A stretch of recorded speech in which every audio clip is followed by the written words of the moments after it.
I pulled into my driveway expecting a quiet afternoon with my daughter Malia. Instead, I found my front door wide open. A heavy drill echoed from my bedroom, mixing with my little girl sobbing in sheer terror. My own mother was standing over her barking threats, while my older sister ransacked my personal safe. I did not scream or ask questions. I pulled my daughter behind me and dialed 911. Minutes later, as sirens wailed outside, I realized they had crossed a line they could never uncross. Tell me where you are watching from in the comments below. Hit like and subscribe if you have ever had to protect your peace from toxic relatives. I gripped Malia tightly against my leg, feeling her tremble. She buried her face in my hip, crying. Vivian. My mother turned around wearing an ugly sneer I had spent my life avoiding. She marched toward me, her designer heels clicking sharply against my hardwood floor. What are you doing home so early, Aisha? She demanded, her voice dripping with condescension. She did not look apologetic. She looked annoyed that she had been caught. Before I could answer, a loud metallic crack echoed from down the hall. My older sister Renee stepped out of my bedroom. Drywall dust coated her expensive silk blouse. In her hands, she clutched a heavy velvet box and a stack of manila folders. Those folders contained the deed to my home. That velvet box contained diamonds worth more than my mother and sister combined had ever seen. I pulled my phone from my pocket and dialed 911, putting it on speaker. 911? What is your emergency? The dispatcher asked. Yes, I need police immediately, I said, keeping my voice dangerously level. There is a home invasion in progress at my address. Vivian lunged forward and slapped the phone right out of my hand. The device hit the wall and shattered the screen, going dark. Stop being so dramatic, Aisha, my mother yelled. You do not need to involve the police in family business. Your sister is going through a crisis and you are over here acting like a victim. I stared at the woman who gave birth to me. Family business, I asked, my voice dangerously low. You break into my house, terrorize my 8-year-old child, and try to steal my property, and you call that family business? Renee scoffed, clutching the velvet box tighter to her chest. Oh, please do not act like these actually belong to you. We all know you sell secondhand junk out of foreclosed houses for a living. You do not even know what to do with diamonds like this. I need the capital to save my boutique. You owe me this. I owe you nothing, I fired back, stepping toward her.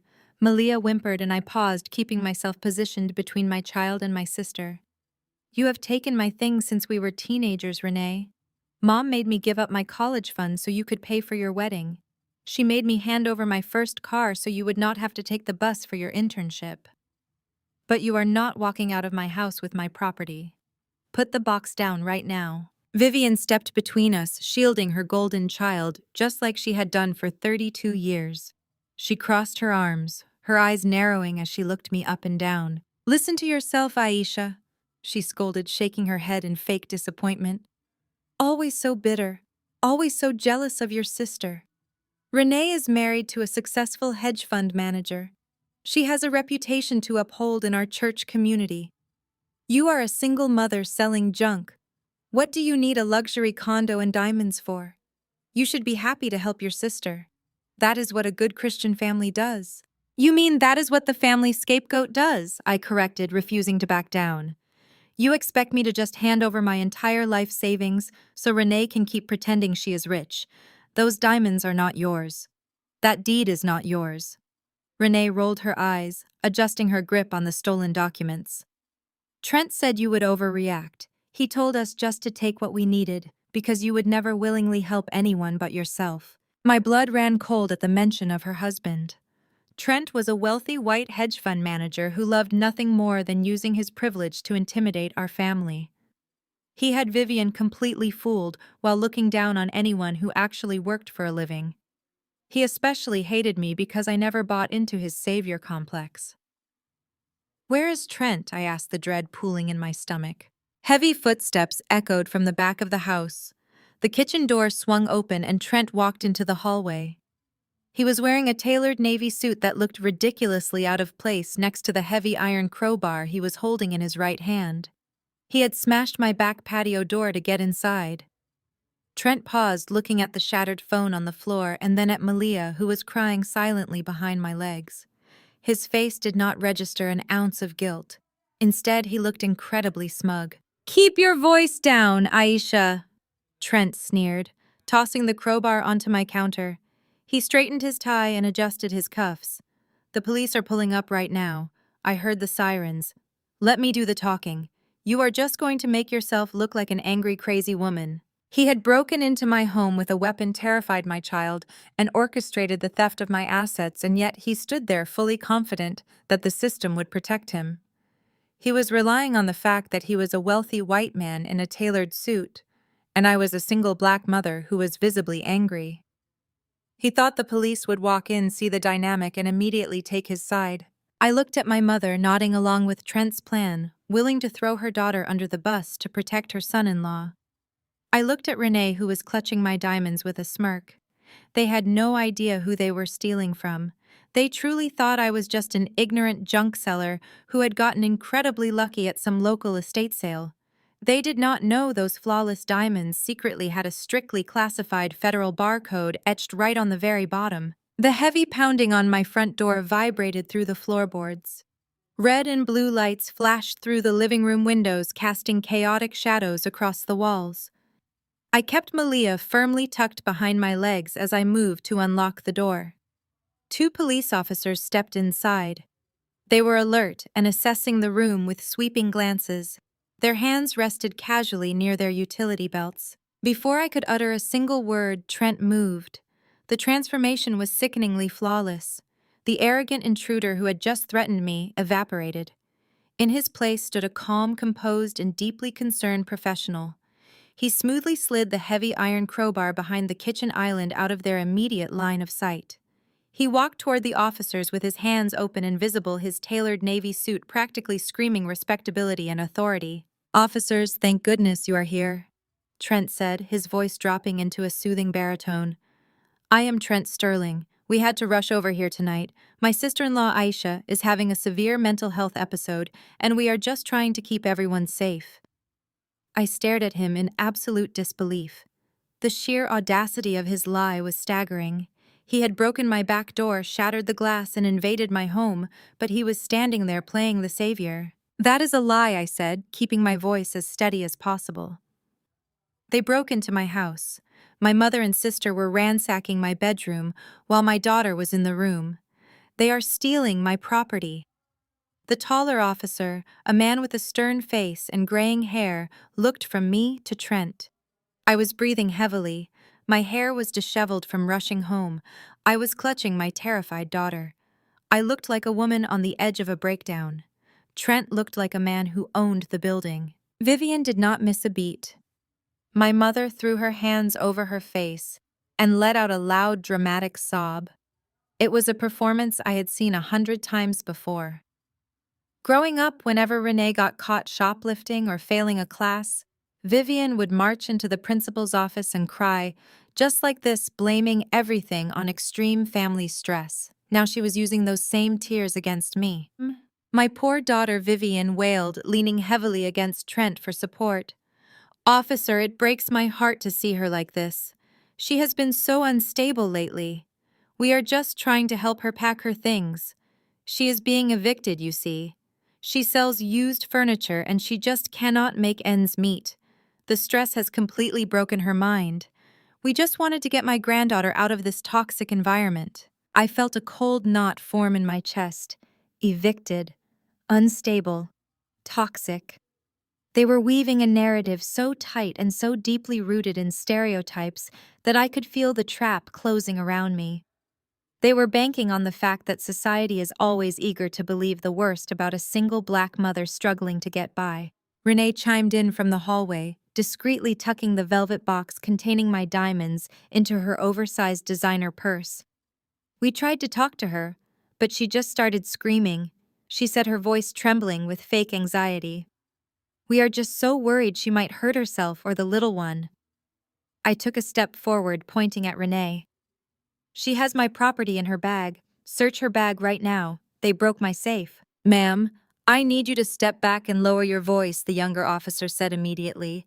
His tone was not comforting. It was a command. He stepped between me and my family, his hand resting firmly on his radio. "You are clearly very agitated and you are scaring the child. We need everyone to stay calm." The bias in the room was so thick it was suffocating. They looked at Trent and saw a respectable citizen stepping in to handle a family crisis. They looked at Vivian and Renee and saw concerned, affluent women trying to help a troubled relative. They looked at me and saw exactly what Trent wanted them to see: an angry, irrational woman who was losing her grip on reality. I looked down at Malia, who was clinging to my pants, her small body trembling with silent sobs. I knew that if I raised my voice again, if I showed the absolute rage boiling inside my veins, they would use it as proof. They would detain me. They would hand my daughter over to the woman who was currently trying to rob me blind. I had to swallow my anger. I had to play their game better than they did. I took a slow, deep breath, forcing my shoulders to drop. I smoothed my hands over Malia's hair, comforting her. "Officer, I am completely calm," I said, my voice quiet and measured. "I own this home. I am not being evicted. These people entered without my permission. If you look down the hallway, you will see my bedroom door has been forced open. If you walk into the kitchen, you will see the shattered glass from where he broke in." Trent offered a patronizing sigh and shook his head sadly. "Officer, the glass was already broken when we got here. She has been destroying her own property. That is why we had to intervene. We just want to get her to a hospital so she can get the psychiatric help she desperately needs. I am willing to cover all her medical expenses.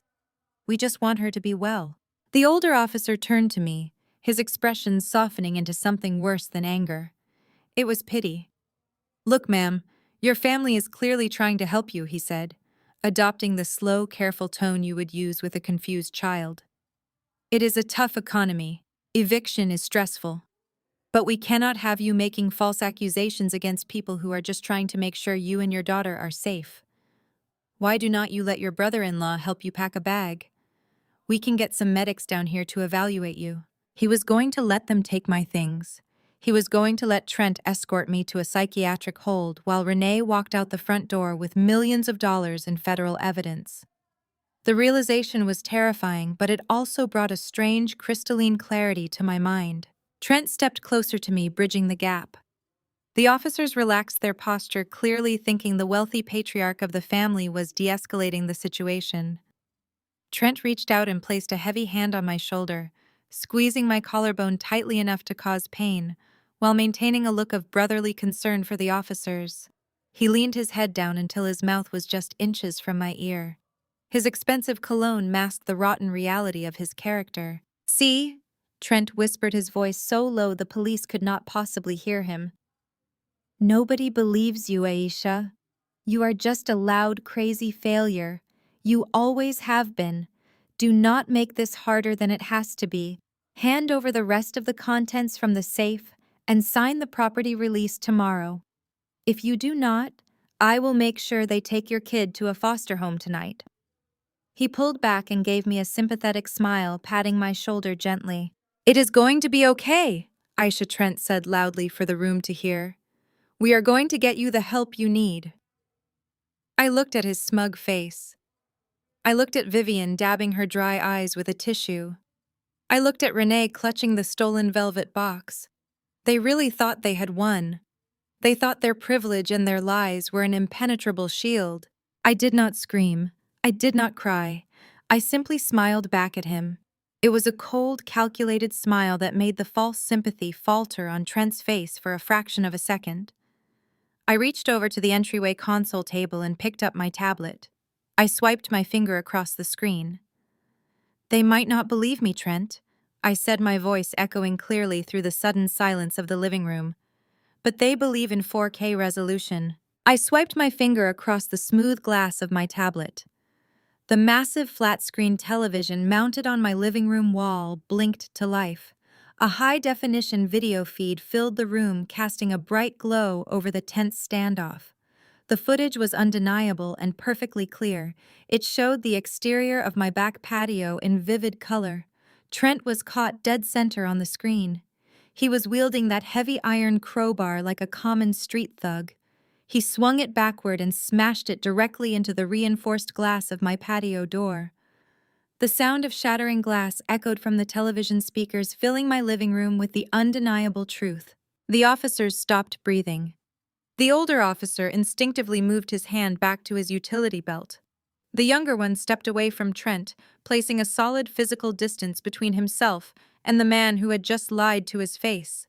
The shield of white privilege and tailored suits that Trent had worn so confidently just seconds ago evaporated into thin air. He was no longer the concerned wealthy brother-in-law stepping in to handle a family crisis. He was a documented violent intruder caught on federal-grade security cameras. The footage transitioned seamlessly to the hallway camera. There was Renee. My perfect, flawless older sister was covered in white drywall dust, holding a heavy power drill. She was viciously boring into the side of my personal safe. Her face was twisted in a mask of pure, unadulterated greed. Then the living room feed played. The volume echoed loudly through the television speakers. Vivian was standing over my terrified 8-year-old daughter, pointing a sharp finger in her face and screaming vicious threats. Renee broke the stunned silence with a piercing shriek. She pointed a manicured finger at the television screen and then directly at me. She edited this. Renee screamed, her voice echoing off the vaulted ceilings. She is a tech dropout. She faked the whole thing. Do not look at that screen. She dropped out of college 10 years ago, and now she just sits around playing with computers all day. She probably used artificial intelligence to make that video. She is just a bitter high school graduate trying to ruin my life because she is jealous of my successful marriage. I stared at my sister in complete disbelief. Even now, caught red-handed holding a box of stolen diamonds, she was clinging to the outdated version of me they had invented a decade ago. When my father passed away, Vivian funneled every dime of his life insurance into Renee and her lavish lifestyle. I was forced to drop out of my computer science program because I could not pay the tuition. Vivian told everyone at our church that I lacked the discipline for higher education. They built an entire reality where I was the family failure. They never bothered to find out what I actually did after I left that campus. They never knew that my supposed tech dropout phase was actually an aggressive recruitment by a highly classified federal agency. The older officer pulled a pair of heavy metal handcuffs from his belt. The sharp, metallic clinking sound cut right through Renee and her hysterical screaming. "Sir, put your hands behind your back," the older officer commanded, stepping directly toward Trent. Trent raised his hands, his face flushing a deep, angry crimson. "You cannot be serious," Trent sputtered, his professional facade crumbling into panicked arrogance. "You are going to take the word of a hysterical single mother over mine. Do you have any idea who I am in this city? I manage millions of dollars. I play golf with the chief of police. I will have your badge for this. I will sue this entire department into bankruptcy." The younger officer did not hesitate or back down. He grabbed Trent by the arm and spun him around, forcing his wrists together. Trent struggled and knocked a heavy table lamp onto the floor, but the officers easily overpowered him. The sharp metallic click of the handcuffs snapping shut felt like pure music to my ears. Trent was breathing heavily, his expensive suit jacket rumpled and pulled awkwardly across his shoulders. Renee dropped the velvet box and the manila folders onto the floor, backing away in pure terror. The documents spilled out across the rug, revealing the deed to my home. "Mayim, turn around and place your hands behind your back," the older officer instructed, moving toward Renee. Renee burst into genuine panicked tears. "Mom, do something," she wailed. "Mom, tell them I am innocent. Tell them Aisha invited us over to help her pack. Tell them the truth before they ruin my life." Vivian was completely paralyzed. The grand matriarch of our family, who controlled every narrative and commanded every single room, was completely speechless. She watched in absolute horror as her golden child, the daughter who could do no wrong, was handcuffed and read her rights right in front of her. Vivian looked at the officers, and then she looked at me. The mask of the concerned Christian mother slipped away, entirely exposing the toxic reality underneath. The officers began marching Trent and Renee toward the front door. Trent was shouting legal threats and demanding a phone call to his defense attorney. Renee was sobbing uncontrollably, her designer shoes dragging awkwardly across the floor as she fought the officer's grip. As they passed me, Vivian suddenly lunged forward. She grabbed my arm with terrifying strength. Her long, manicured nails dug so deeply into my skin that I felt the sudden sharp sting of broken flesh. Her face was contorted with a rage so ugly and venomous it barely looked human. The officers were distracted getting Trent and Renee through the doorway, giving Vivian the perfect moment to strike. "You just sent your sister to jail!" Vivian hissed, her voice vibrating with pure malice. "I swear to God, Aisha, I will take Malia away from you and leave you with absolutely nothing. You are going to pay for this, you worthless mistake. I will completely ruin your entire life." I yanked my arm away from her vicious grip, pulling Malia even closer to my side to protect her from the monster standing in my living room. I did not blink and I did not look away. I stared right back into my mother's angry eyes. "Get out of my house," I ordered, my voice unwavering and stone cold. Malia buried her face into my hip, her small hands gripping my jeans tightly. I wrapped my arms around her shoulders, promising her silently that the nightmare was ending. Vivian glared at me one last time before turning on her heel and storming out the front door into the flashing police lights. The silence that followed was heavy, but it was finally peaceful. The peaceful silence of my home lasted exactly until sunrise. I spent the early morning hours sweeping up the shattered glass from the kitchen floor and wiping drywall dust off the hallway baseboards. I made Malia her favorite chocolate chip pancakes, trying to pretend the previous night was just a bad dream. She ate quietly, clutching her backpack, her little eyes darting toward the back door every few minutes. I promised her she was safe and that nobody would ever hurt her. We drove to Oak Ridge Academy, the elite private school I worked so hard to afford. I thought getting her into her classroom would give us both a sense of normalcy and routine. I could not have been more wrong. The moment I parked my car in the drop-off lane, I noticed the heavy stares. Other parents who I had exchanged warm smiles with for years were suddenly whispering behind their hands and actively turning their heads as we walked past. The air felt thick and uncomfortable. I held Malia by the hand and walked up the pristine stone steps of the main building. Principal Miller was standing squarely in the middle of the double doors, blocking the entrance completely. Her arms were crossed and her expression was a sickening mix of pity and absolute judgment. She held a thick manila folder tightly against her chest. I greeted her with a polite good morning, but she did not smile back. She looked down at Malia and asked a passing teacher to take my daughter to wait in the main reception area. Once Malia was safely out of earshot, Principal Miller stepped forward and handed me a single piece of paper. It was a police report, but it was absolutely not the one from last night. It was a heavily doctored document bearing an official-looking seal. It stated in bold black ink that I was under active investigation for severe child endangerment and dangerous mental instability. My mother had not wasted a single second. Vivian had weaponized her prestigious position on the church board to get this fabricated garbage fast-tracked directly to the school administration before the sun even came up. Principal Miller looked at me with sheer disappointment. She told me my mother had called an emergency telephone meeting at dawn, crying hysterically.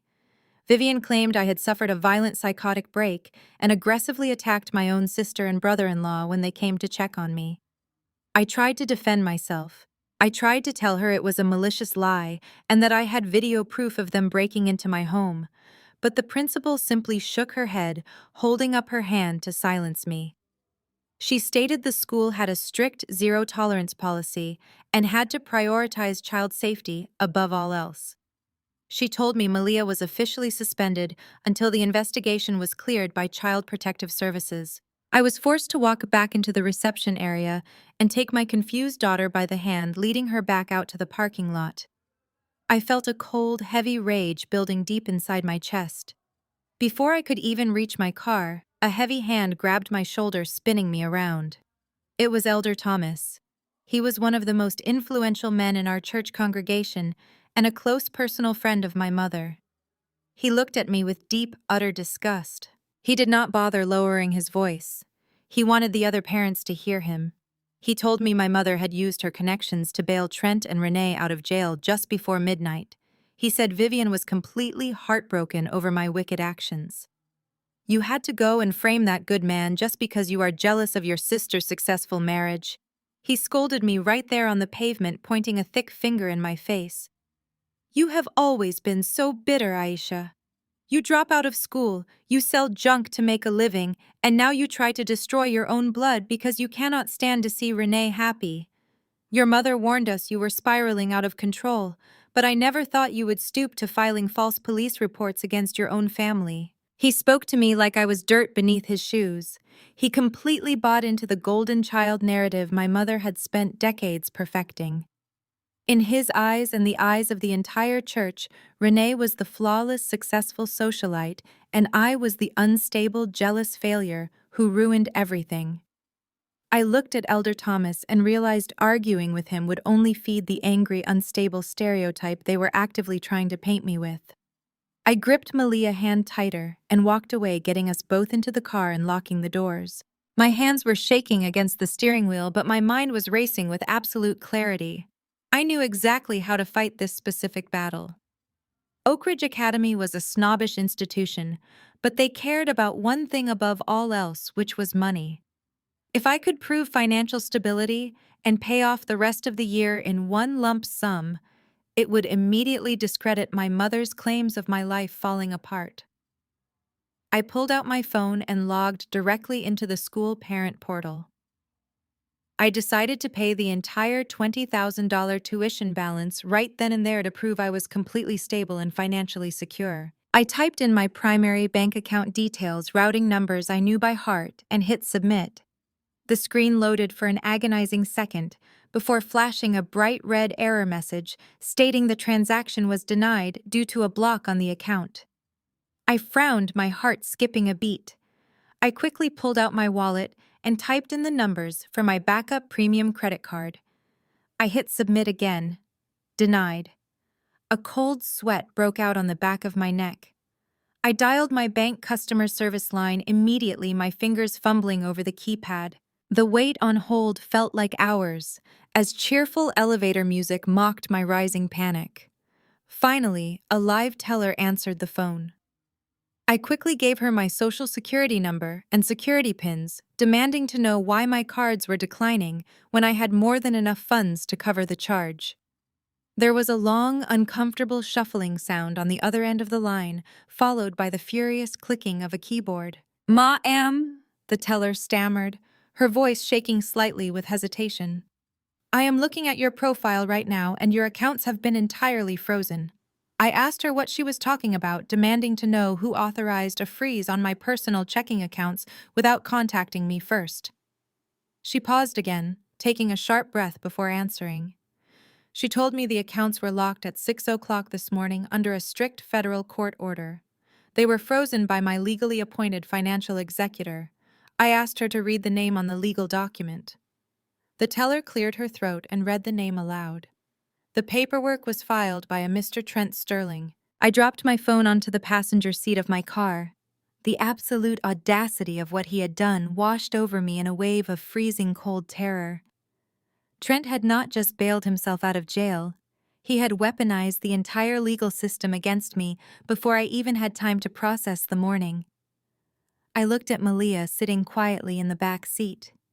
Her small hands were clutching her backpack so tightly her knuckles were white. She asked me in a tiny, trembling voice if we were going back home. I could not answer her because I suddenly did not know if our home even belonged to us anymore. I could not let him take my daughter. I put the car in drive and headed straight for the financial district downtown. The drive was a blur of traffic and blinding anger. I parked illegally outside the towering glass skyscraper where Trent worked. I pulled Malia from her car seat and carried her in my arms, completely ignoring the angry shouts of the valet attendants. We marched through the heavy revolving doors and straight to the private elevators. I knew exactly which floor his investment firm occupied, because Vivian bragged about it endlessly. I stepped off the elevator into a lobby of polished marble and expensive modern art. I bypassed the sleek reception desk, ignoring the frantic protests of the administrative assistant trailing behind me. She threatened to call security, but I did not stop walking. I pushed open the heavy double doors of his corner office without knocking. Trent was sitting behind his massive mahogany desk, leaning back in his leather executive chair. The floor-to-ceiling windows behind him offered a panoramic view of the city he thought he owned. He was on the phone, laughing loudly. When he saw me storm in, his laughter did not stop. It just transformed into a dark, malicious chuckle. He held up a finger to whoever was on the phone and ended the call. He adjusted his expensive silk tie and looked at me as if I was a minor inconvenience he was about to swat away. "I see my mother-in-law warned you about your accounts," Trent said, his voice dripping with pure arrogance. "I told you last night not to make things difficult, Aisha, but you just had to play the victim and call the police. You forced my hand." I stepped up to his desk, placing myself between him and my daughter. "You froze my bank accounts," I demanded, my voice dangerously low. "You have absolutely no legal right to touch my money. Unfreeze them right now, or I am calling the federal authorities." Trent did not even blink. He reached into his top desk drawer and pulled out a thick stack of papers bound by a heavy legal clip. He tossed them onto the polished wood, sliding them across the desk until they hit my hand. "I have every legal right, Aisha," he said, leaning forward and steepling his fingers. "Pick it up and read it." I looked down at the documents. The header of the first page made my blood run completely cold. It was a medical power of attorney and a full financial guardianship order. I flipped to the second page with shaking hands. There at the very bottom was my signature. It was forged. It was a remarkably good forgery, but it was definitely not my handwriting. The documents claimed I had willingly surrendered control of my finances and my medical decisions to Trent Sterling due to severe mental instability. "You forged my signature," I whispered, staring at the fake ink. "You created fraudulent legal documents." Trent smiled a terrifyingly calm smile. "You really should not have played games with a wealthy white man in this city, Aisha." He gloated, leaning back in his chair again. "Do you really think anyone is going to believe you? I took those documents to Judge Harrison this morning. We play golf together every Sunday. I told him my poor sister-in-law was having a severe psychotic breakdown. I told him you were endangering your child and destroying your own home. And do you know who corroborated my story?" He paused, letting the silence stretch out to maximize the cruelty of his next words. "Your own mother," Trent said softly. "Vivian came to the chambers with me. She stood right there in front of the judge and cried her eyes out. She testified under oath that you have been completely unhinged for months. She told the judge she feared for Malia's life." Harrison signed the emergency guardianship order without a single second of hesitation. "He froze your assets to protect you from yourself. You have $0, Aisha. You cannot even buy a cup of coffee without my direct authorization." I felt the room spinning.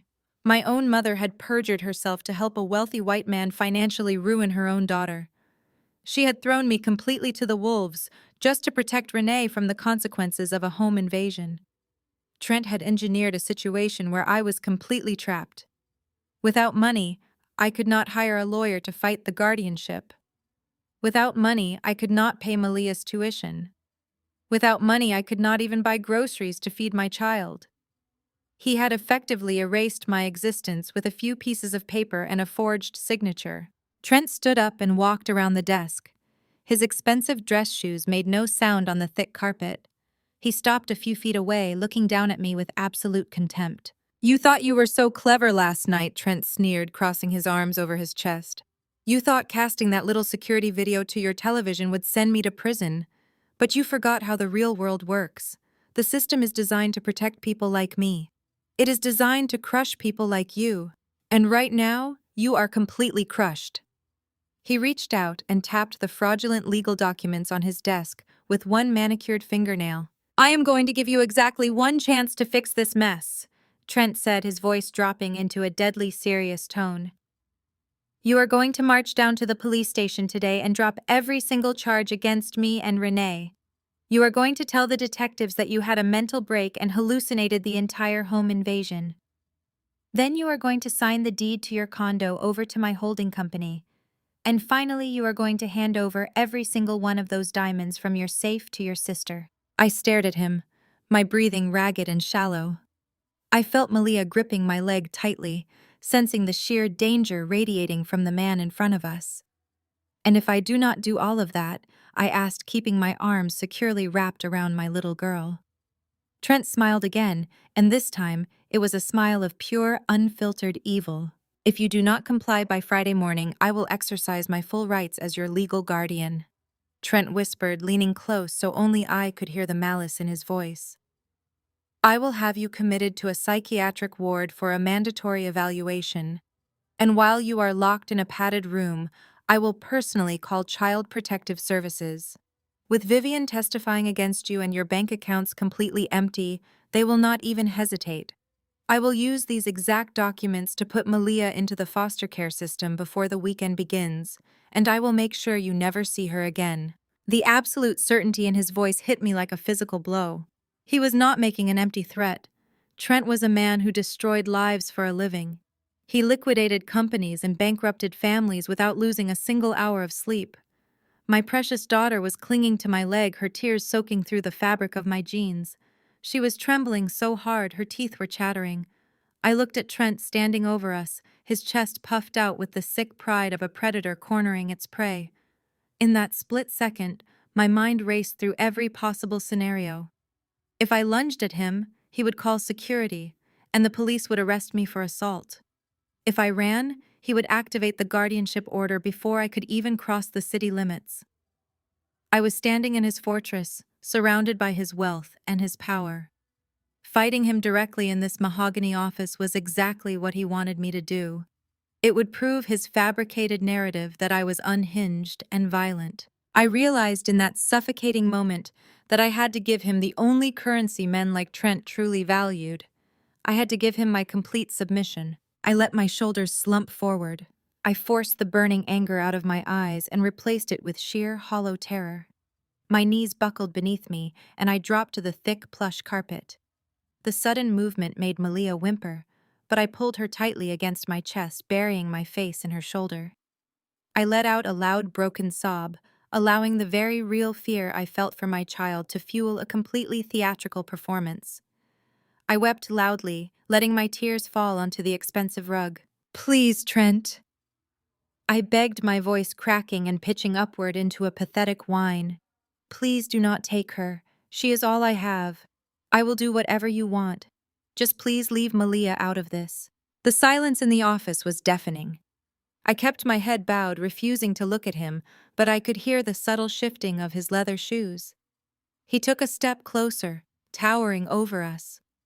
I could hear the slow, deliberate intake of his breath as he inhaled the scent of my absolute defeat. He was reveling in it. This was the moment he and my mother had dreamed of for years. The defiant, independent daughter finally broken and begging at the feet of the family patriarch. "You are pathetic, Aisha." Trent spat the word, dripping with pure, unadulterated disgust. "You have always been a dramatic, emotional burden on this family. Vivian told me you would eventually crack under the pressure of trying to survive without our help. You really thought you could outsmart us. You thought you could keep a luxury condo and a box of flawless diamonds while your sister struggled to keep her boutique afloat. You are exactly what Vivian always said you were, a selfish, ignorant failure." I sobbed harder, nodding my head frantically, as if agreeing with every cruel insult he hurled at me. "Yes," I cried out, my voice muffled against Malia's jacket. "I am sorry. I will give Renee the diamonds. I will sign the condo over. Just tell me what to do. Please, Trent, I am begging you." He let out a long, satisfied sigh. It was the sound of a man who firmly believed he had just conquered the world. He reached into the inner pocket of his tailored suit jacket and pulled out a sleek leather wallet. I heard the crisp rustle of paper currency. Something fluttered through the air and landed gently on the floor right beside my trembling hands.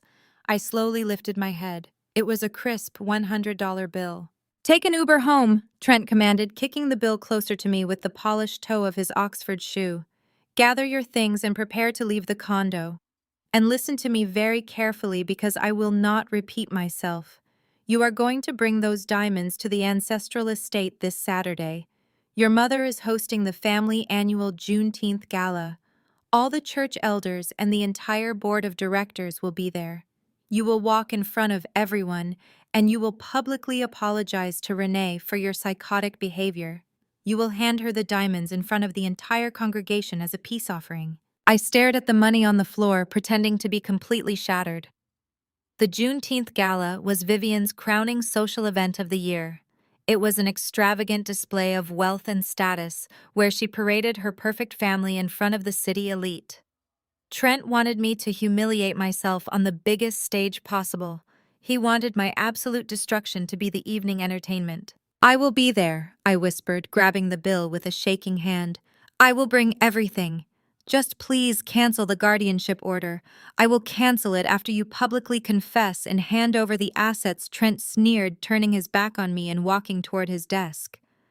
"Now get out of my office before I call security to have you escorted out like the trash you are." I scrambled to my feet, lifting Malia into my arms. She buried her face in my neck, completely traumatized by the monster standing by the window. I did not say another word. I kept my head down and rushed out of the heavy double doors, moving quickly past the gaping administrative assistant. I kept up the act as I hurried down the long marble corridor, my breath hitching in fake sobs until we reached the private elevator. I pressed the call button repeatedly, my hands trembling for the benefit of the security cameras in the hallway. The polished silver doors slid open, and I stepped inside, pulling Malia close. I reached out and pressed the button for the parking garage. The heavy doors glided shut, sealing us inside the quiet metallic box. The very second the doors locked together, the tears completely vanished from my eyes. The trembling in my hands stopped instantly. The pathetic broken posture I had maintained for the last 10 minutes evaporated. I stood up perfectly straight, my face turned to absolute stone.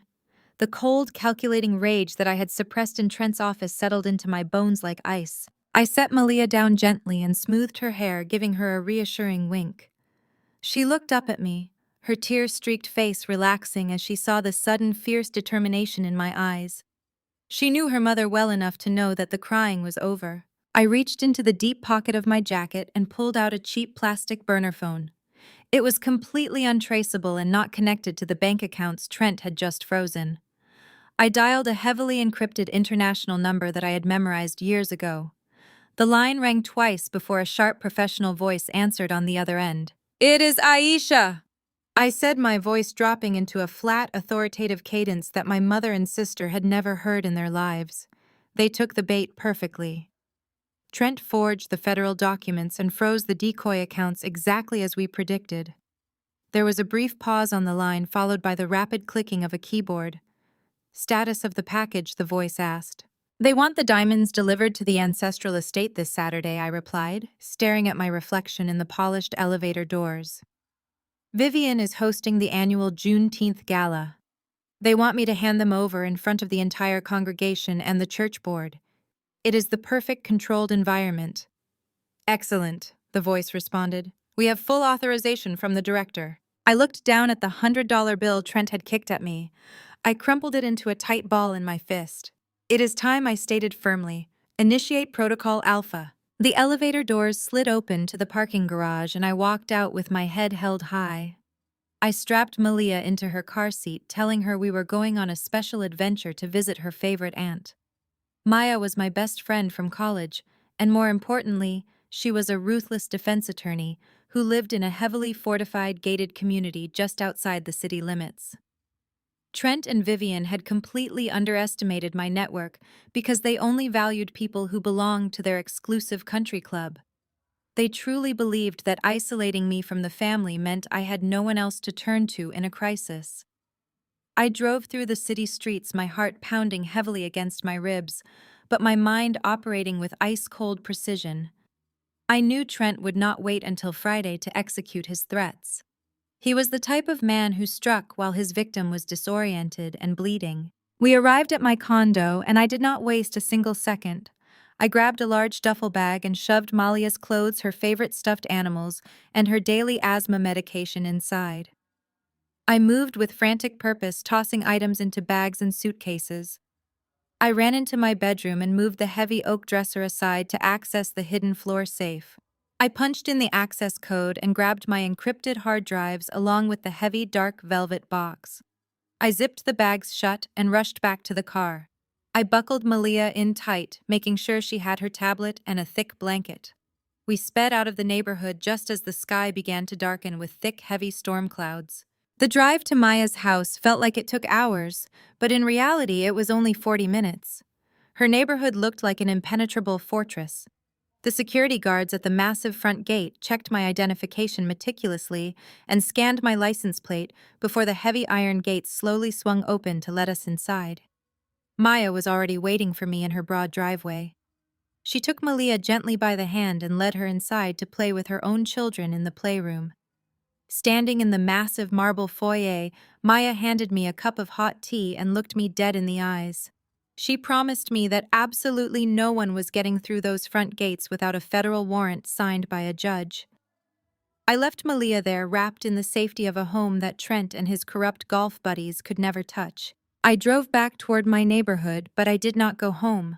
I parked my car 2 streets over, hiding it behind a tall row of thick cedar hedges where no one could spot it from the main road. I pulled out my burner phone and tapped directly into my home security feed. I watched the live video of my empty living room and front porch waiting in the quiet sanctuary of my car. I did not have to wait long. Less than 2 hours after I had packed Malia's bags, a white government vehicle pulled into my driveway, followed closely by a black police cruiser. My stomach tightened into a knot as I watched 2 stern-looking social workers march up to my front door, accompanied by a uniformed police officer. And stepping out of the passenger side of the cruiser was my own mother. Vivian looked impeccable in her tailored designer suit, clutching her signature pearls with a perfectly manufactured expression of tragic maternal concern. She pointed at my front door, acting the part of the devastated grandmother, trying to save a child from a deranged daughter. They pounded heavily on my door, demanding immediate entry. When no one answered, the officer used a heavy lock bypass tool, and they swarmed inside the house. I watched through the various indoor cameras as they scoured every single room. They tore through the closets, checked the bathrooms, and looked under the beds. My mother stood in the center of the living room, her mask of tragic concern completely melting into a look of absolute sheer fury when she realized the house was entirely empty. My burner phone buzzed violently in my hand. It was an unknown local number, but I knew exactly who was on the other end of the line. I hit accept and brought the phone to my ear without saying a single word. "Where is my granddaughter?" Vivian shrieked, her voice vibrating through the phone while I simultaneously watched her yelling on the security camera feed. "You are proving how completely unfit you are by running away like a coward, Aisha. You cannot hide from us forever. Trent is the legally appointed executor of your entire miserable life. You just bring the diamonds to the ancestral estate this Saturday and apologize in front of everyone, or I swear to God you will never see that little girl again." I ended the call immediately, letting her vicious threats fall into the dead air. She thought she held all the cards. She thought I was a terrified runaway mother, desperately clinging to the last remnants of my inheritance. She thought I was hiding in fear of the power she and Trent wielded. I set the phone down and took a deep, steadying breath. I sat in the driver's seat of my hidden car and reached into the heavy tote bag resting on the passenger side. I pulled out the dark velvet box that Trent and Vivian were so utterly desperate to get their hands on. They believed these were the legendary Sterling family diamonds, a priceless heirloom collection that my late father had supposedly left to me in absolute secret. Renee had always been intensely jealous of that rumor, and Trent wanted to secure them to fund his failing investment schemes and pay off his mounting hidden debts. I slowly opened the lid of the box.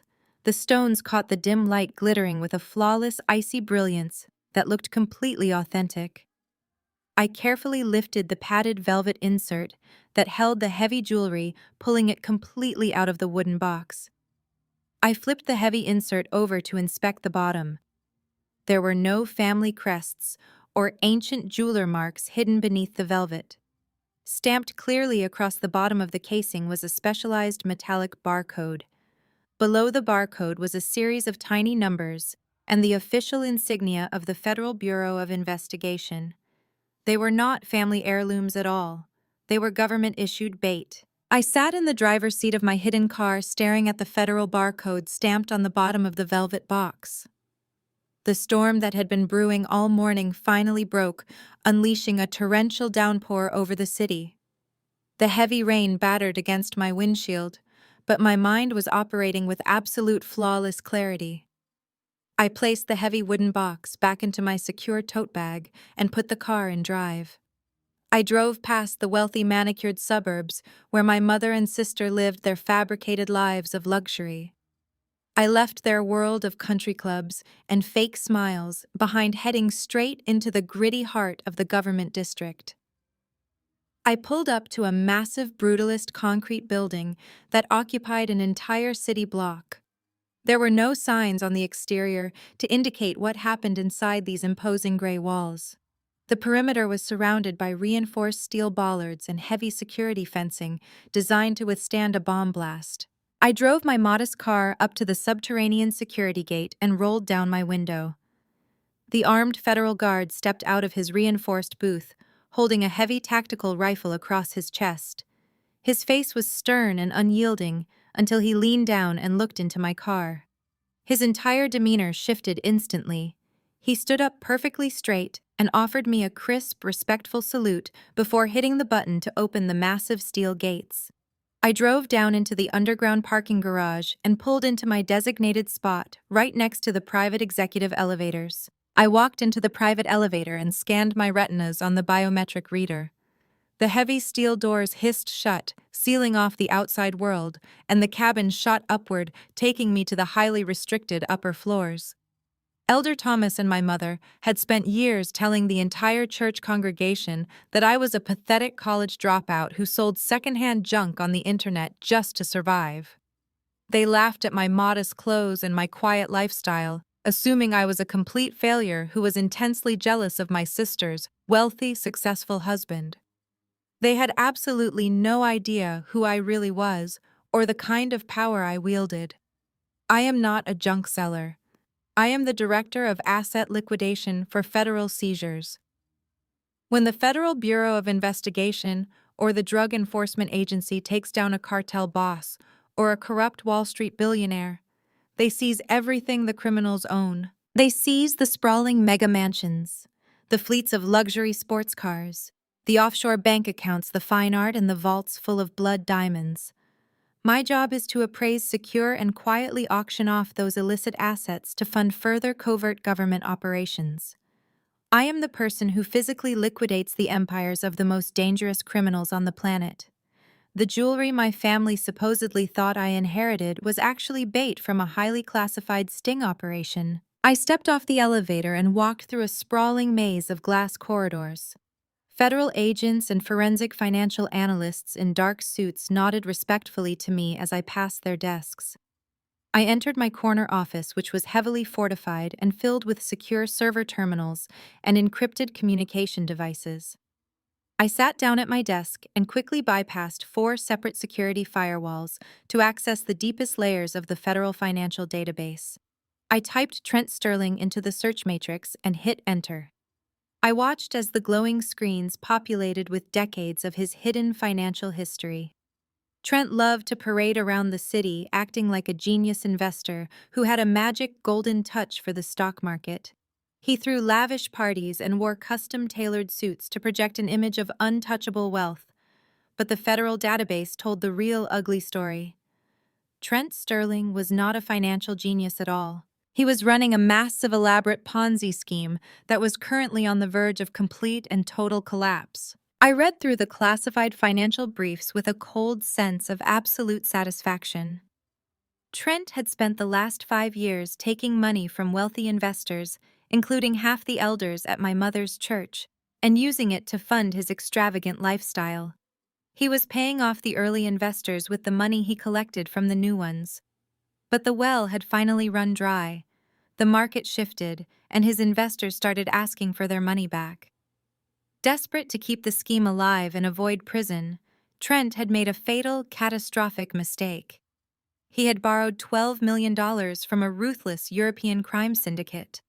The database showed a complex trail of encrypted wire transfers linking his shell companies directly to the syndicate money laundering operations. The European mobsters were not the kind of people who accepted polite excuses or extended payment plans. They wanted their money back with exorbitant interest, and they wanted it immediately. This was exactly why Trent was so desperate to get his hands on my diamonds. My mother had bragged to him for years about the priceless sterling family heirlooms that my father had supposedly left to me in a secret safe. Trent genuinely believed those diamonds were worth millions of dollars on the black market. He needed those specific stones to pay off the syndicate and save his own life from cartel hitmen. That was why he had orchestrated the fake break-in at my condo with my sister. That was why he had forged the medical power of attorney and frozen my decoy bank accounts. He was a cornered rat lashing out in absolute blind panic. He thought he was playing a brilliant game of chess against a helpless single mother, but he was actually walking blindfolded into a massive federal trap. The diamonds in my tote bag were embedded with microscopic tracking devices and invisible chemical tracers. The exact moment Trent handed them over to his European contacts, the federal agents would have everything they needed to take down the entire syndicate network, and Trent would go down right along with them. I continued scrolling through his fraudulent tax returns and dummy corporation filings, building an airtight legal case against him. The heavy door to my office suddenly clicked open, and my immediate supervisor walked in. Director Harrison was a tall, imposing man who had spent decades taking down organized crime rings. He closed the door behind him and walked over to my desk holding a secure tactical tablet in his hand. He looked down at my computer screens displaying Trent's financial ruin and let out a low whistle. Aisha, Harrison said, his voice tight with professional urgency. We just intercepted a secure communication from the Sterling hedge fund servers. Trent just initiated a massive wire transfer routing the last remaining funds from his investor accounts to an offshore bank in the Cayman Islands.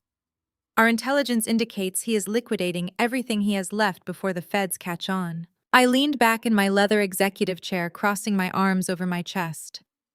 I asked Harrison what the regional flight manifests were showing. He is planning to flee the country right after the Juneteenth gala this Saturday, Harrison replied, tapping the screen of his tablet.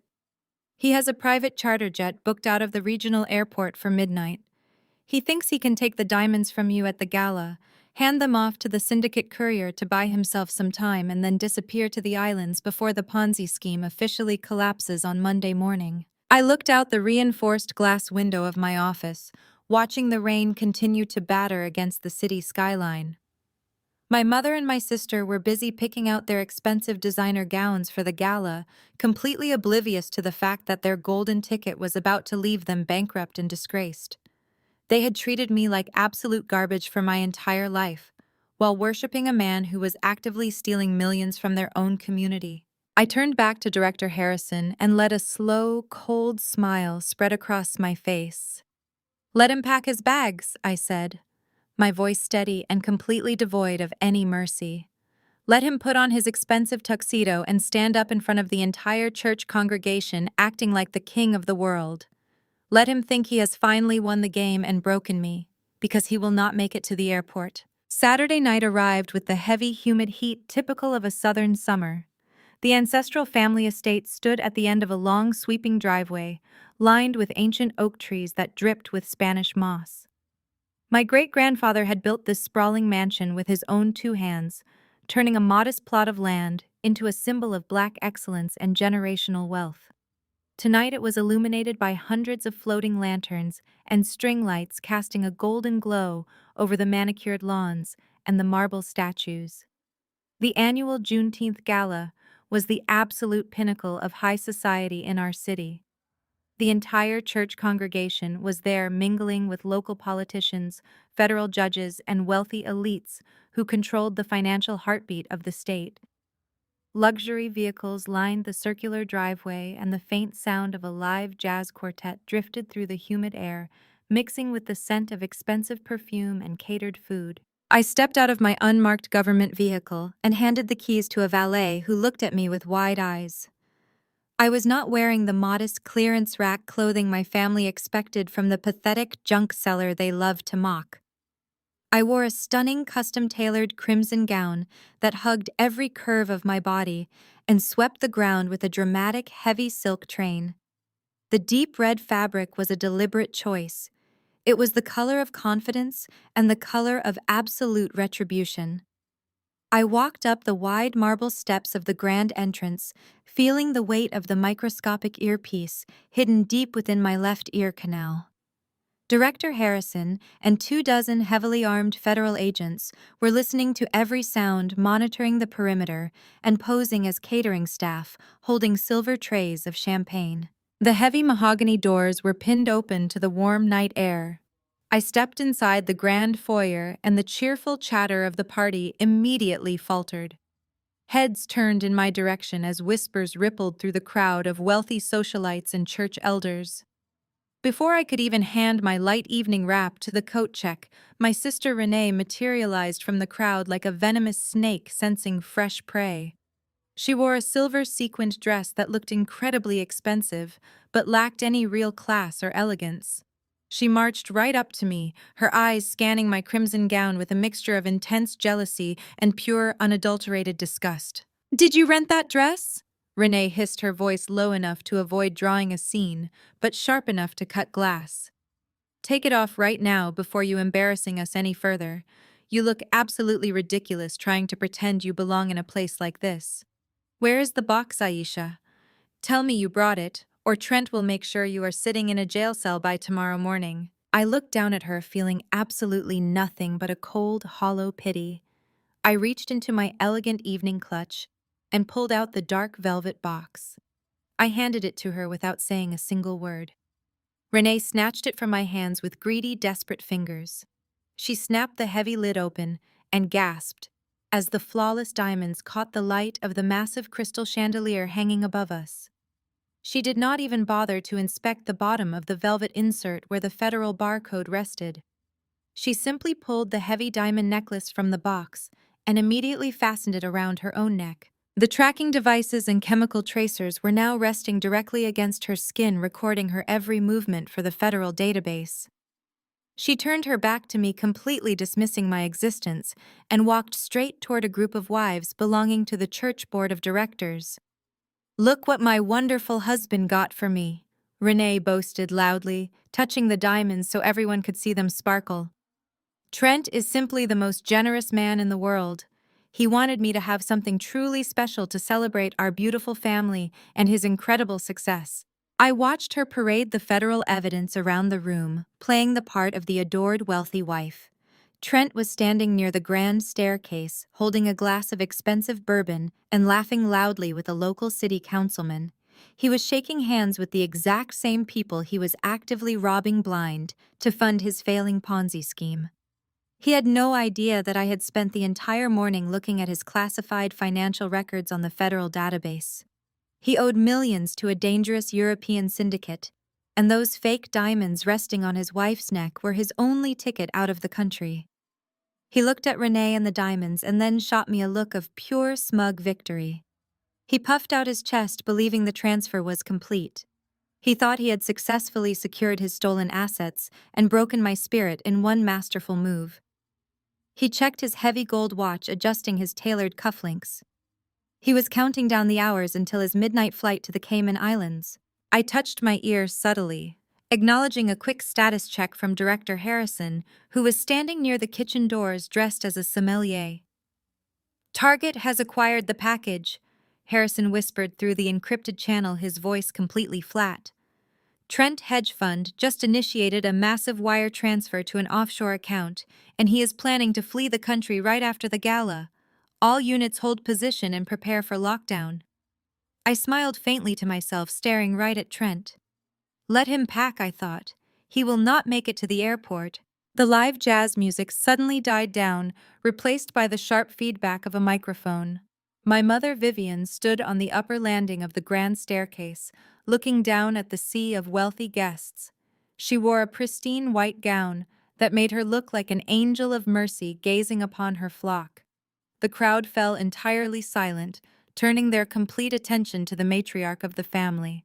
She smiled sadly, shaking her head with a perfectly manufactured expression of tragic maternal grief. "Ladies and gentlemen," Vivian announced, her voice echoing through the massive estate and carrying out into the gardens. "Thank you all for joining us tonight to celebrate freedom and family. As many of you know, our family has faced some deeply painful private struggles recently. We have always believed in the power of truth and redemption, even when it breaks our hearts." She paused, wiping an imaginary tear from her eye perfectly, playing the victim for the church elders who were nodding in sympathy. "My troubled daughter Aisha is here tonight," Vivian continued, gesturing vaguely in my direction. "She has struggled with terrible mental health issues and made some deeply unfortunate choices that threaten to tear this family apart. She has acted out in jealousy and anger, but tonight she wants to make things right." Vivian descended the sweeping staircase gracefully and walked directly toward me, parting the crowd of elites like the Red Sea. She stopped right in front of me, her eyes completely devoid of any actual warmth or love. "Aisha has an announcement to make," Vivian said, holding the microphone up so the entire room hung on her every word. "She has a public apology to deliver to her sister and her wonderful brother-in-law to try and heal the damage she has caused." Vivian grabbed my hand roughly, her perfectly manicured nails digging into my skin, and shoved the cold metal microphone right into my palm. The cold metal of the microphone felt heavy in my hand. I gripped it tightly, feeling the textured grid under my thumb. The entire ballroom was dead silent. Hundreds of eyes were locked onto me, waiting for the spectacular public breakdown that Vivian and Trent had promised them. I looked out over the sea of wealthy elites, local politicians, and church elders. They were all holding their expensive champagne flutes, leaning forward in anticipation of my absolute destruction. They expected to see a broken woman begging for the mercy of the Sterling family. They expected a pathetic apology from the black sheep.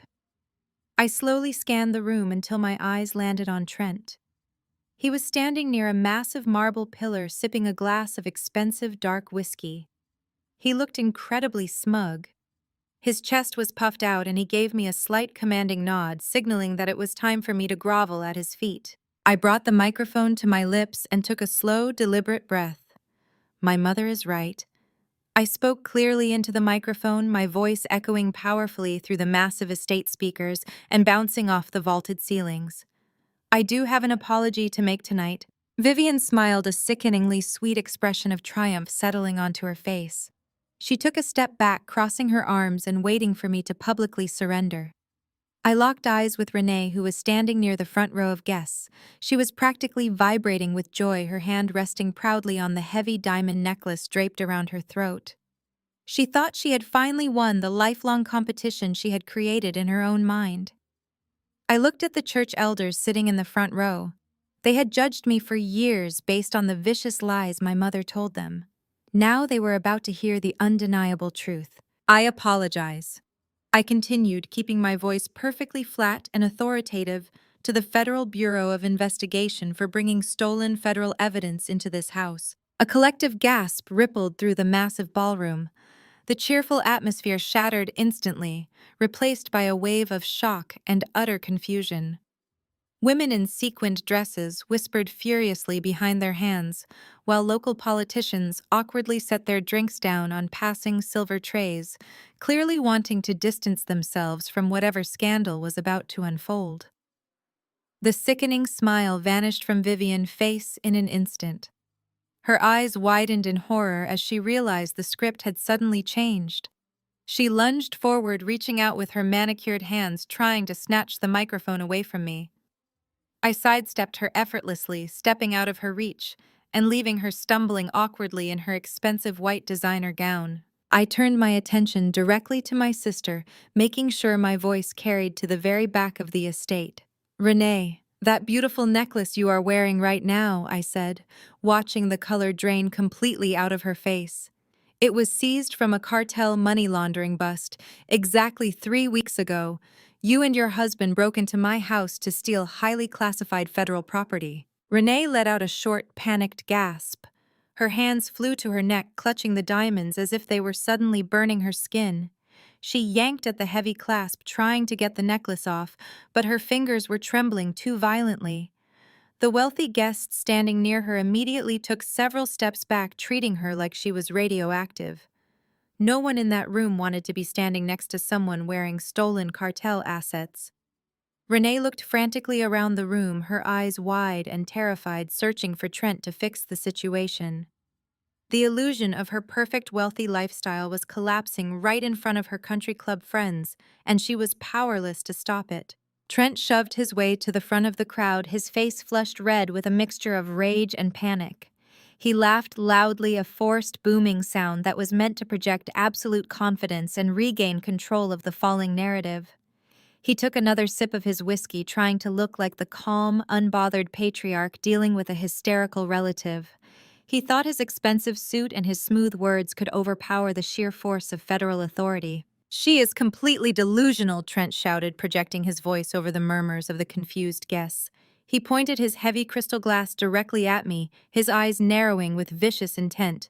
"Do not listen to a single word she says. She is nothing but a failed junk seller who cannot even afford to take care of her own child. She sells used furniture on the internet for a living. She has always been bitterly jealous of Renee and my success. She is making up these insane lies because she is broke and desperate. She is clearly having a massive psychotic break right in front of all of us. She needs serious psychiatric help, not an audience." Several people in the crowd began to nod, whispering to each other about how tragic it was to witness a mental breakdown. Vivian scrambled to her feet, smoothing down her white gown and rushing to stand beside Trent. "Yes," Vivian cried out, nodding frantically. "Aisha is very sick. We tried to get her help, but she refused. Please, everyone, just ignore this terrible outburst. Security will escort her out so she can get the medical attention she so desperately needs." Two large security guards in dark suits began moving through the crowd toward the grand staircase, their eyes locked on me. Trent crossed his arms, looking up at me with that same predatory smirk, believing he had successfully spun the narrative back in his favor. He truly thought he could just label me crazy and sweep my accusations under the rug of his immense wealth and social standing. He had done it to dozens of people before. He destroyed their credibility and then drained their bank accounts to fund his lavish lifestyle. I stood perfectly still at the top of the staircase, looking down at the man who had tried to take my daughter and ruin my life. The crimson silk of my gown pooled around my feet as I stared down at him with the absolute authority of a federal director. I did not raise my voice. I did not scream or argue or try to defend myself against his ridiculous claims of insanity. I let the silence stretch out, forcing everyone in the room to look at me and see that I was not shaking. I was not crying. I was completely and utterly in control of the room. I looked at Trent and smiled a cold, hollow smile. He was a dead man walking, and he did not even know it yet. The federal agents posing as waiters and security staff subtly shifted their positions, blocking every single exit in the ballroom. The trap was perfectly sprung. I reached up and snapped my fingers, a sharp, echoing sound that cut through the tension in the massive room. Instantly, the large projector screen mounted behind the main stage lit up with blinding white light. Vivian had set the screen up earlier in the evening to display a continuous slideshow of her perfect family photos for all the guests to admire, but those photos were gone. In place of the carefully curated images of my mother's fake perfect family, the massive screen was now projecting high-resolution scans of federal financial documents. The spreadsheets were bleeding red. There were massive foreclosure notices, forged audit reports from dummy corporations, and glaring red flags indicating completely empty offshore bank accounts. The silent ballroom erupted into a chaotic symphony of gasps and frantic whispers as the city's most elite investors, local politicians, and church elders stared at the undeniable proof of their vanished wealth. They were looking at the true financial portfolio of the Sterling family, and it was an absolute graveyard of bankruptcies and stolen funds. I raised the microphone to my mouth again, looking directly at the man who had tried to erase my existence. "Trent," I said, my voice cutting through the rising panic in the room like a perfectly sharpened blade. You did not forge federal court documents and illegally freeze my bank accounts because I was having a psychotic break. You did it because you are completely and utterly broke. Trent took a step backward, his arrogant posture entirely collapsing as the reality of the projection screen washed over him. The heavy crystal whiskey glass slipped from his trembling fingers and shattered against the polished marble floor. The sound echoed sharply, but no one even flinched. They were all too busy staring at the staggering numbers displayed behind me. You owe $15 million to a very unforgiving European crime syndicate, I continued, my voice projecting off the vaulted ceilings. You thought you could use me as your convenient scapegoat.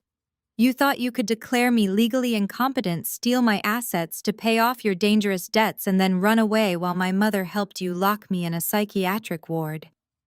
But your little Ponzi scheme is over, Trent. And by the way, your private charter flight to Switzerland leaves in exactly 3 hours. The blood drained completely out of Renee's face. The heavy fake cartel diamonds resting against her collarbones suddenly looked like a glowing target. She turned slowly toward her husband, her eyes wide with a horrific realization. The flawless, wealthy life she had lorded over me for years was nothing but a fragile house of cards built on stolen money and massive fraud. Her hands trembled as she reached out toward him, trying to find some semblance of the powerful man she had married. The other wives in the room, the same women who had mocked me and praised Renee all evening, physically backed away from her as if her sudden poverty was a contagious disease. Trent. What is she talking about? Renee demanded, her voice shrill and trembling with absolute panic. She grabbed the sleeve of his expensive custom suit, digging her fingers into the fabric. Look at the screen, Trent. What are those bankruptcies? Where is our money? Where is all of our money? Trent did not try to comfort his wife. He did not try to offer her one of his smooth, manipulative lies. Instead, he turned on her with the viciousness of a cornered animal. He aggressively shoved Renee aside, pushing her so hard that she stumbled backward and nearly fell to the marble floor in her designer heels. "Shut up!" Trent roared, his face contorted into a mask of pure, desperate rage. He glared up at me, his eyes wild and completely unhinged. "This bitch hacked my secure servers!" he screamed, pointing a shaking finger in my direction. "She fabricated all of those documents to ruin me because she is insanely jealous. She is a criminal. Security, get over here right now. Throw her out of this estate. I want her arrested for corporate espionage and trespassing." Vivian was standing nearby, completely paralyzed with shock. She looked back and forth between the glaring red financial ruin on the screen and her golden son-in-law, who was currently screaming like a madman.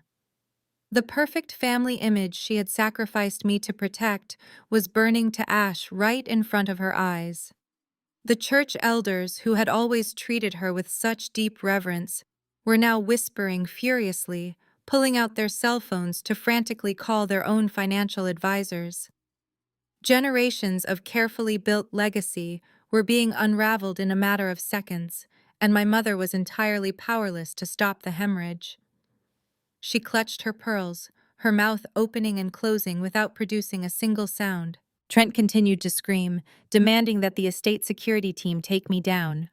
He waved his arms frantically, pointing at the guards stationed around the perimeter of the ballroom. "Grab her!" he yelled, his voice cracking with sheer panic. "Grab her right now before she does any more damage to my reputation." But the security guards did not move. The large, imposing men in dark suits standing by the heavy mahogany doors and flanking the grand staircase remained perfectly still. Trent looked around in confusion, his frantic commands hanging dead in the humid air. He clearly thought these men were the private security firm Vivian had hired for the gala. He thought they were loyal to the sterling wealth and the country club elite. He did not understand that the entire perimeter had been compromised hours ago. Slowly and in perfect unison, the men in the dark suits reached up and pulled off their catering jackets and security blazers. The guests screamed and scattered as the guards revealed heavy tactical vests, worn underneath their formal wear. Bright, bold yellow letters spelled out the initials of the Federal Bureau of Investigation across their chests. They unclipped their communication radios and drew their weapons, establishing an immediate impenetrable perimeter around the grand staircase. "Nobody moves!" a commanding voice echoed from the back of the room. Director Harrison stepped out from the shadows near the kitchen doors, having discarded his sommelier uniform for his official federal windbreaker. He held up his heavy golden badge, letting the flashing lights of the chandeliers catch the metal. He marched straight through the terrified crowd of socialites and politicians, stopping right at the base of the staircase where Trent was standing frozen in absolute terror. "Nobody takes a single step toward the exits," Harrison commanded, his voice carrying the unmistakable weight of absolute authority. "Trent Sterling, you are under arrest for massive wire fraud, racketeering, money laundering, and conspiracy to distribute stolen assets.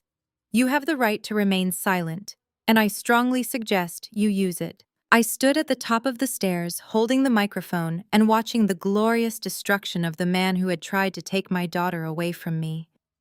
Trent looked up at me one last time, his eyes filled with the horrifying realization that he had never been the predator in this game. He had always been the prey. His jaw worked silently as two heavily armed agents grabbed his arms and forced them behind his back. The sharp metallic click of the handcuffs echoing through the silent mansion was the most beautiful sound I had ever heard. Absolute chaos erupted in the grand ballroom the second the handcuffs snapped shut around Trent's wrists. The wealthy guests who had spent the entire evening worshipping Trent and Vivian were now practically climbing over each other to get away from the federal agents.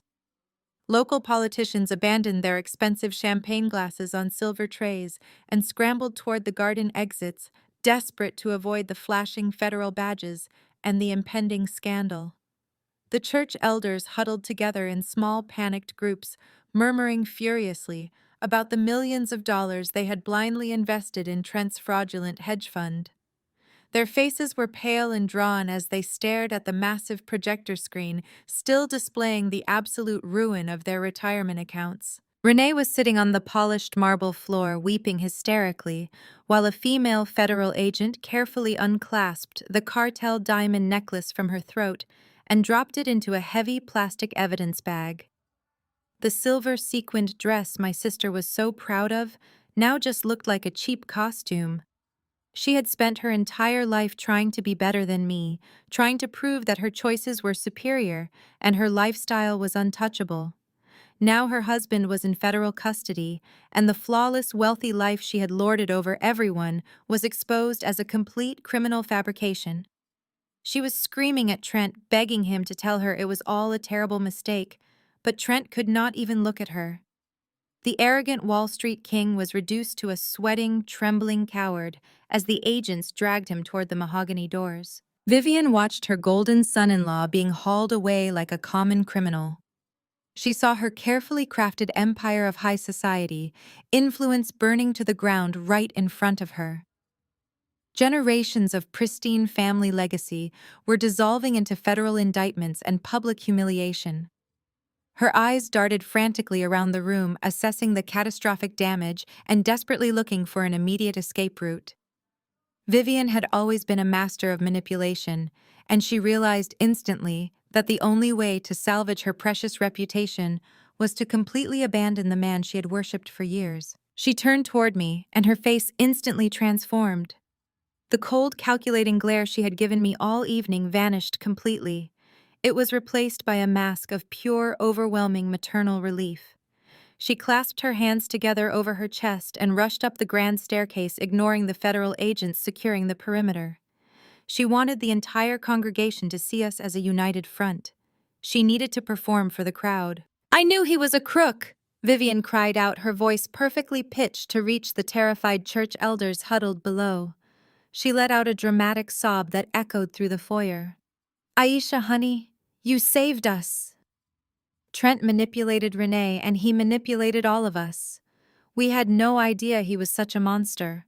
We were completely blind to his financial crimes. He lied to this family for years. She reached the top of the stairs and lunged forward, trying to wrap her arms around me in a desperate fake embrace.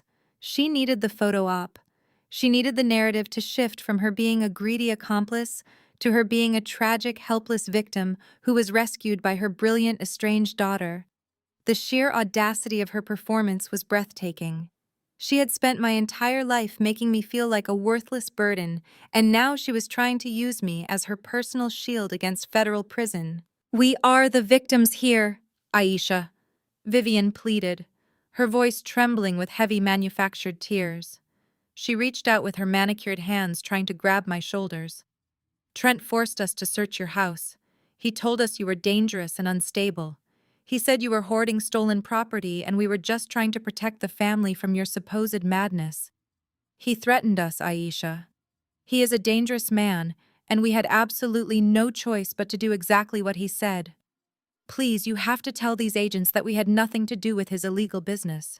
You have to tell them we are innocent." I looked at the woman who had happily handed over my decoy bank accounts to a criminal. I thought about all the times she had sat at church dinners and loudly lamented my modest lifestyle while praising Trent's fake wealth.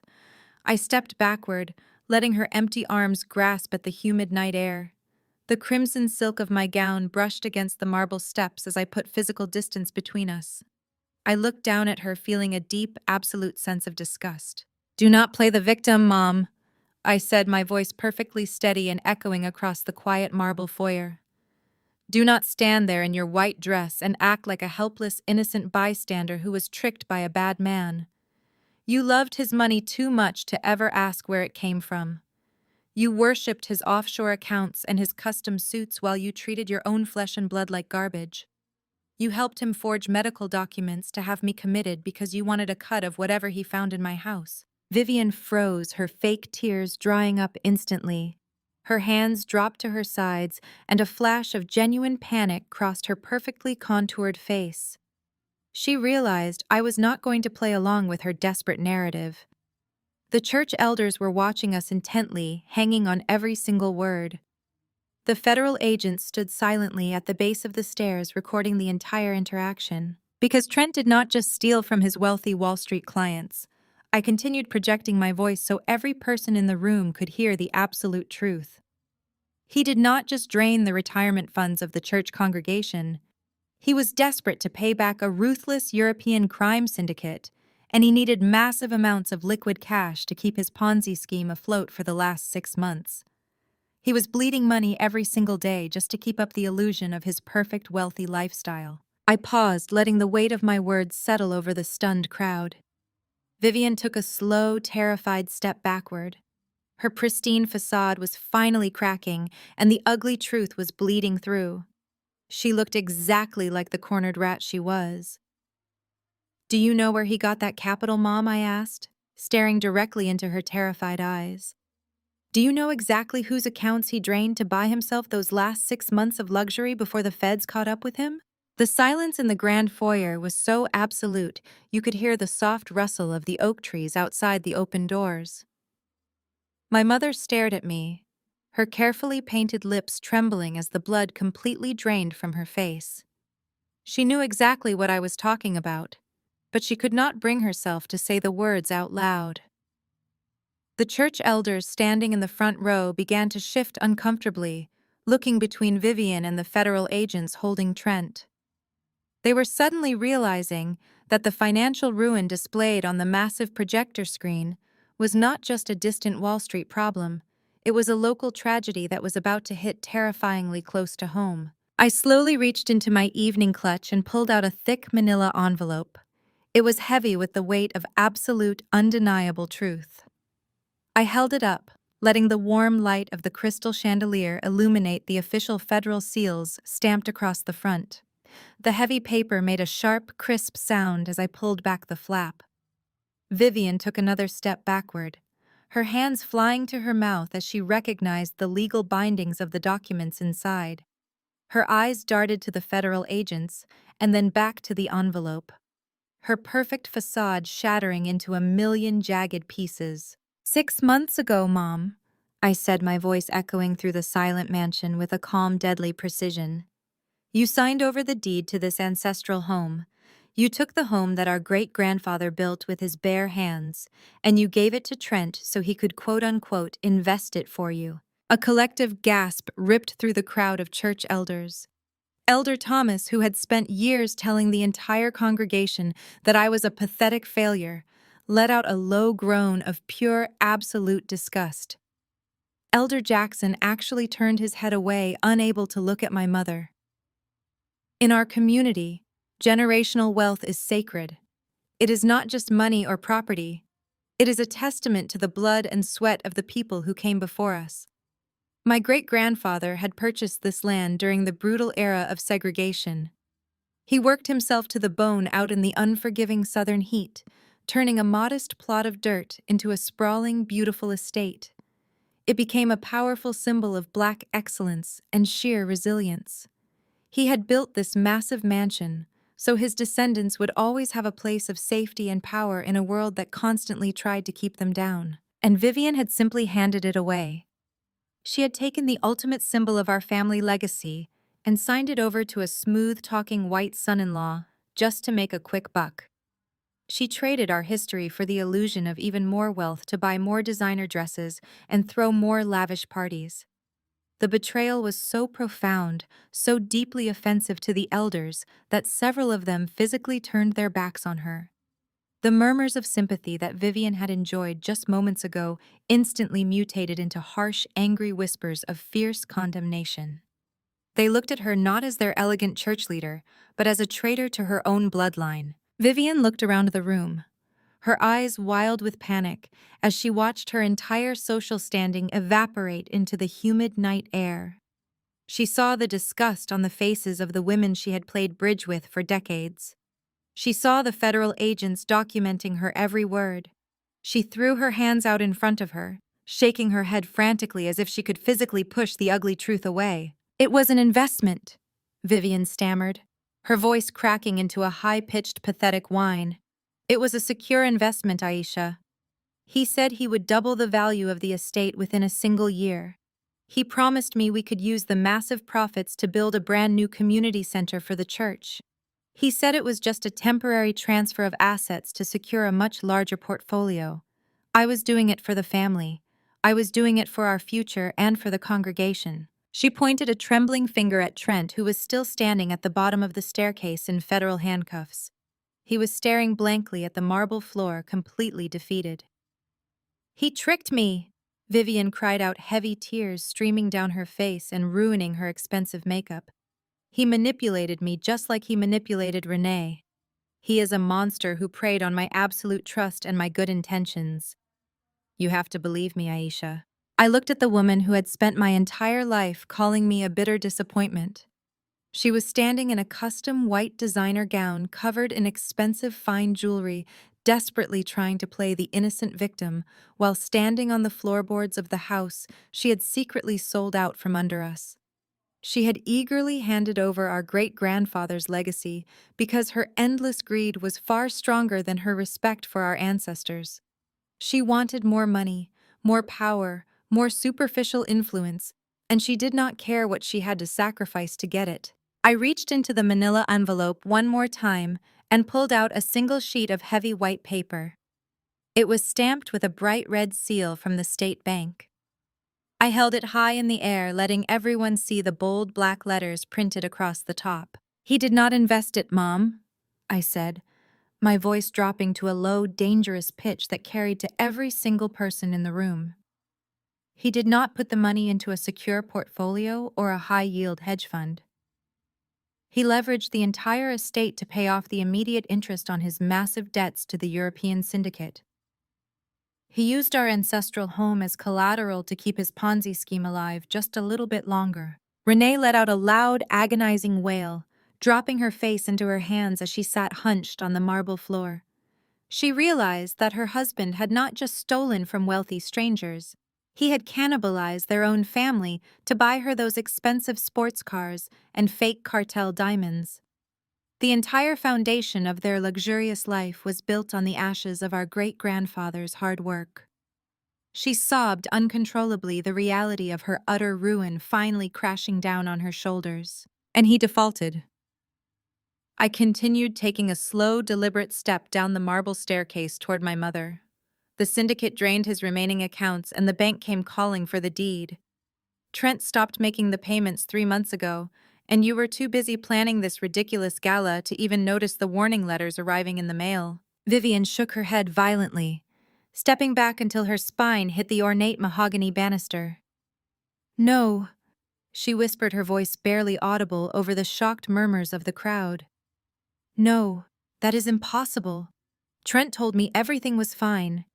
He told me the transfer was secure and the profits were compounding. I held the foreclosure notice out to her, my eyes locked onto hers with zero mercy. The bank foreclosed on this entire estate on Tuesday morning, I said, delivering the final devastating blow. The federal government seized the remaining hidden assets this afternoon. You do not own this house anymore, Mom. You do not own the land, the marble statues, or the crystal chandelier hanging above your head. You traded our sacred family legacy for a cheap criminal, and now you are completely homeless. The words hung in the suffocating air of the grand foyer like a death sentence. Vivian stared at the foreclosure notice in my hand, her eyes wide and unblinking as her brain finally processed the magnitude of her own greed. The pristine, wealthy image she had ruthlessly maintained her entire life was entirely gone. She let out a piercing, guttural scream that echoed off the vaulted ceilings and violently collapsed onto the polished marble floor. The elegant white designer gown she had worn to outshine everyone pooled around her like a deflated parachute. She clawed at the expensive fabric, tearing at the delicate lace as she wailed in pure, unadulterated agony. The ancestral home, the legacy of our great-grandfather, the absolute symbol of our family strength, was gone because she had handed it to a con artist. The church elders backed away from her writhing form, entirely disgusted by the pathetic display of a woman who had sold her soul and lost everything. Renee was a few feet away, completely hyperventilating.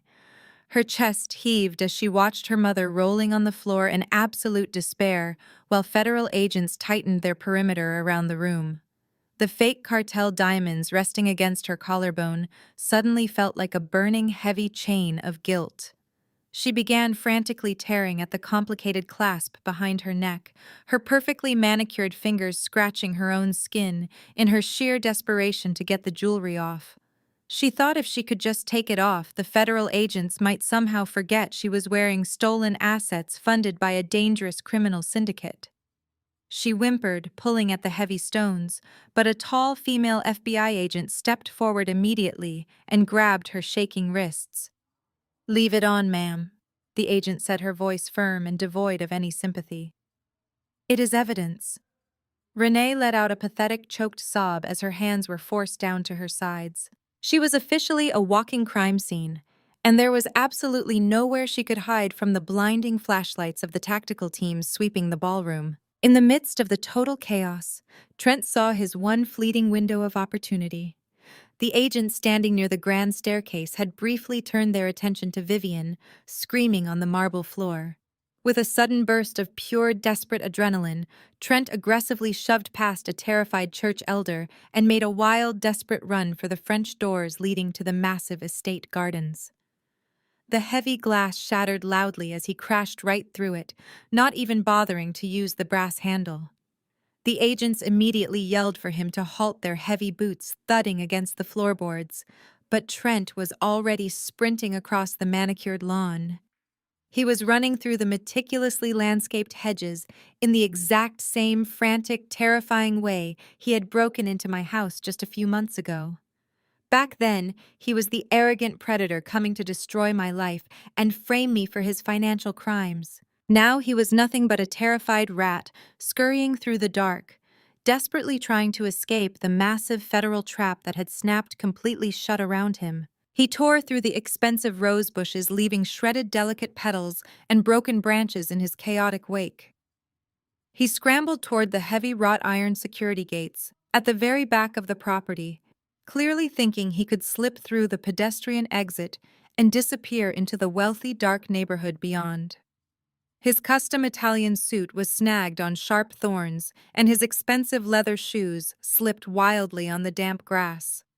But he kept running, fueled by the absolute blinding terror of spending the rest of his natural life in a federal penitentiary.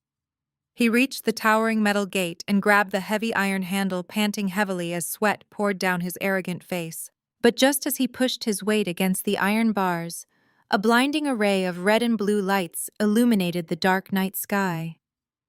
Two massive black federal SUVs smashed violently through the heavy security gates, sending twisted metal flying across the pristine driveway.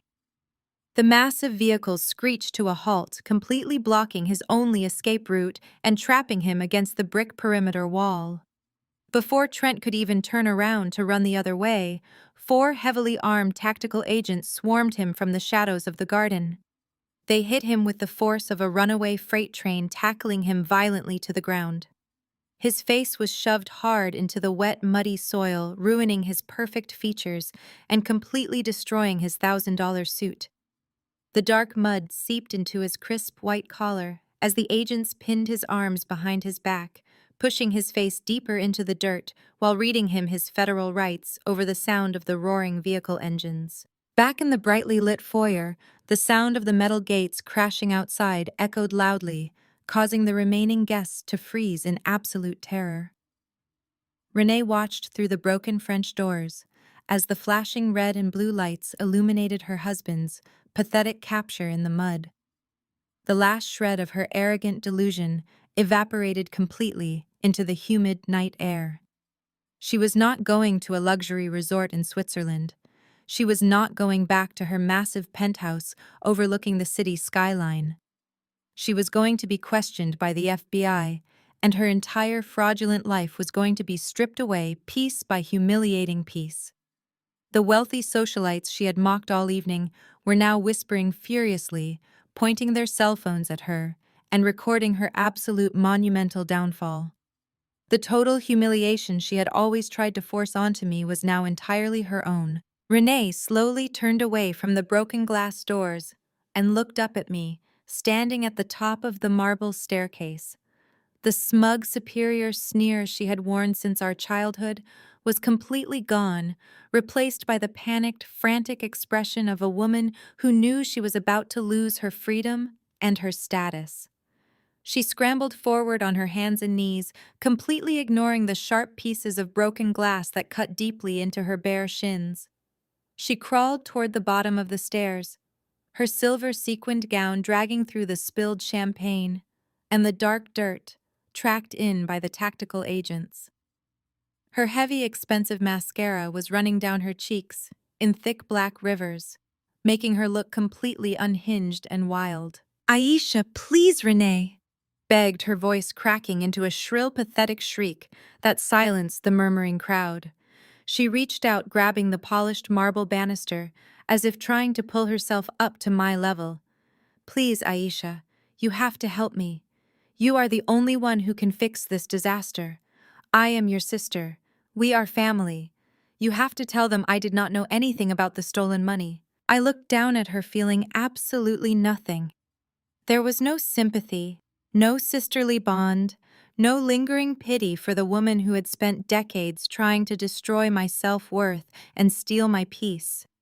She was just a stranger wearing a stolen diamond necklace, begging for a mercy she had never once shown me. "Please, Aisha," she cried, sobbing so hard her entire body shook violently against the staircase. "Tell them I did not know it was federal property. Tell them Trent made me do it. He lied to me. He told me the money was from his legitimate investments. I did not know he stole it from the church elders. I did not know he was laundering cartel money. You have to tell the federal agents that I am completely innocent. They will listen to you. They know you are the one who figured it all out. Please save me, Aisha. I will do anything. I will give you whatever you want, just please do not let them take me away to prison." Her desperate pleas echoed in the grand foyer, but nobody stepped forward to comfort her or offer her grace. My mother was still curled in a pathetic broken ball on the floor, too consumed by her own massive loss to even look at her favorite golden child. The church elders stared at Renee with cold, hard, unyielding disgust, knowing her lavish lifestyle was funded directly by their stolen retirement savings and broken dreams. She was completely, entirely alone in a room full of people.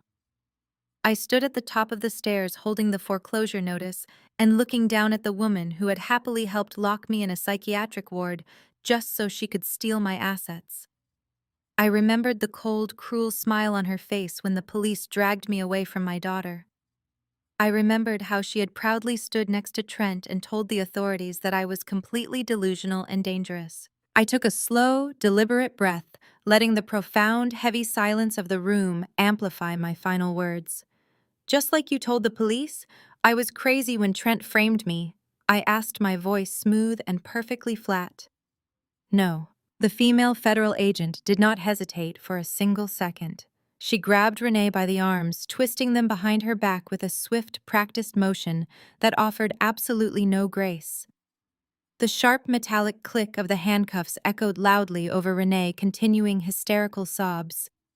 The heavy silver bracelets locked securely around her wrists, clashing violently with her expensive sequined designer gown.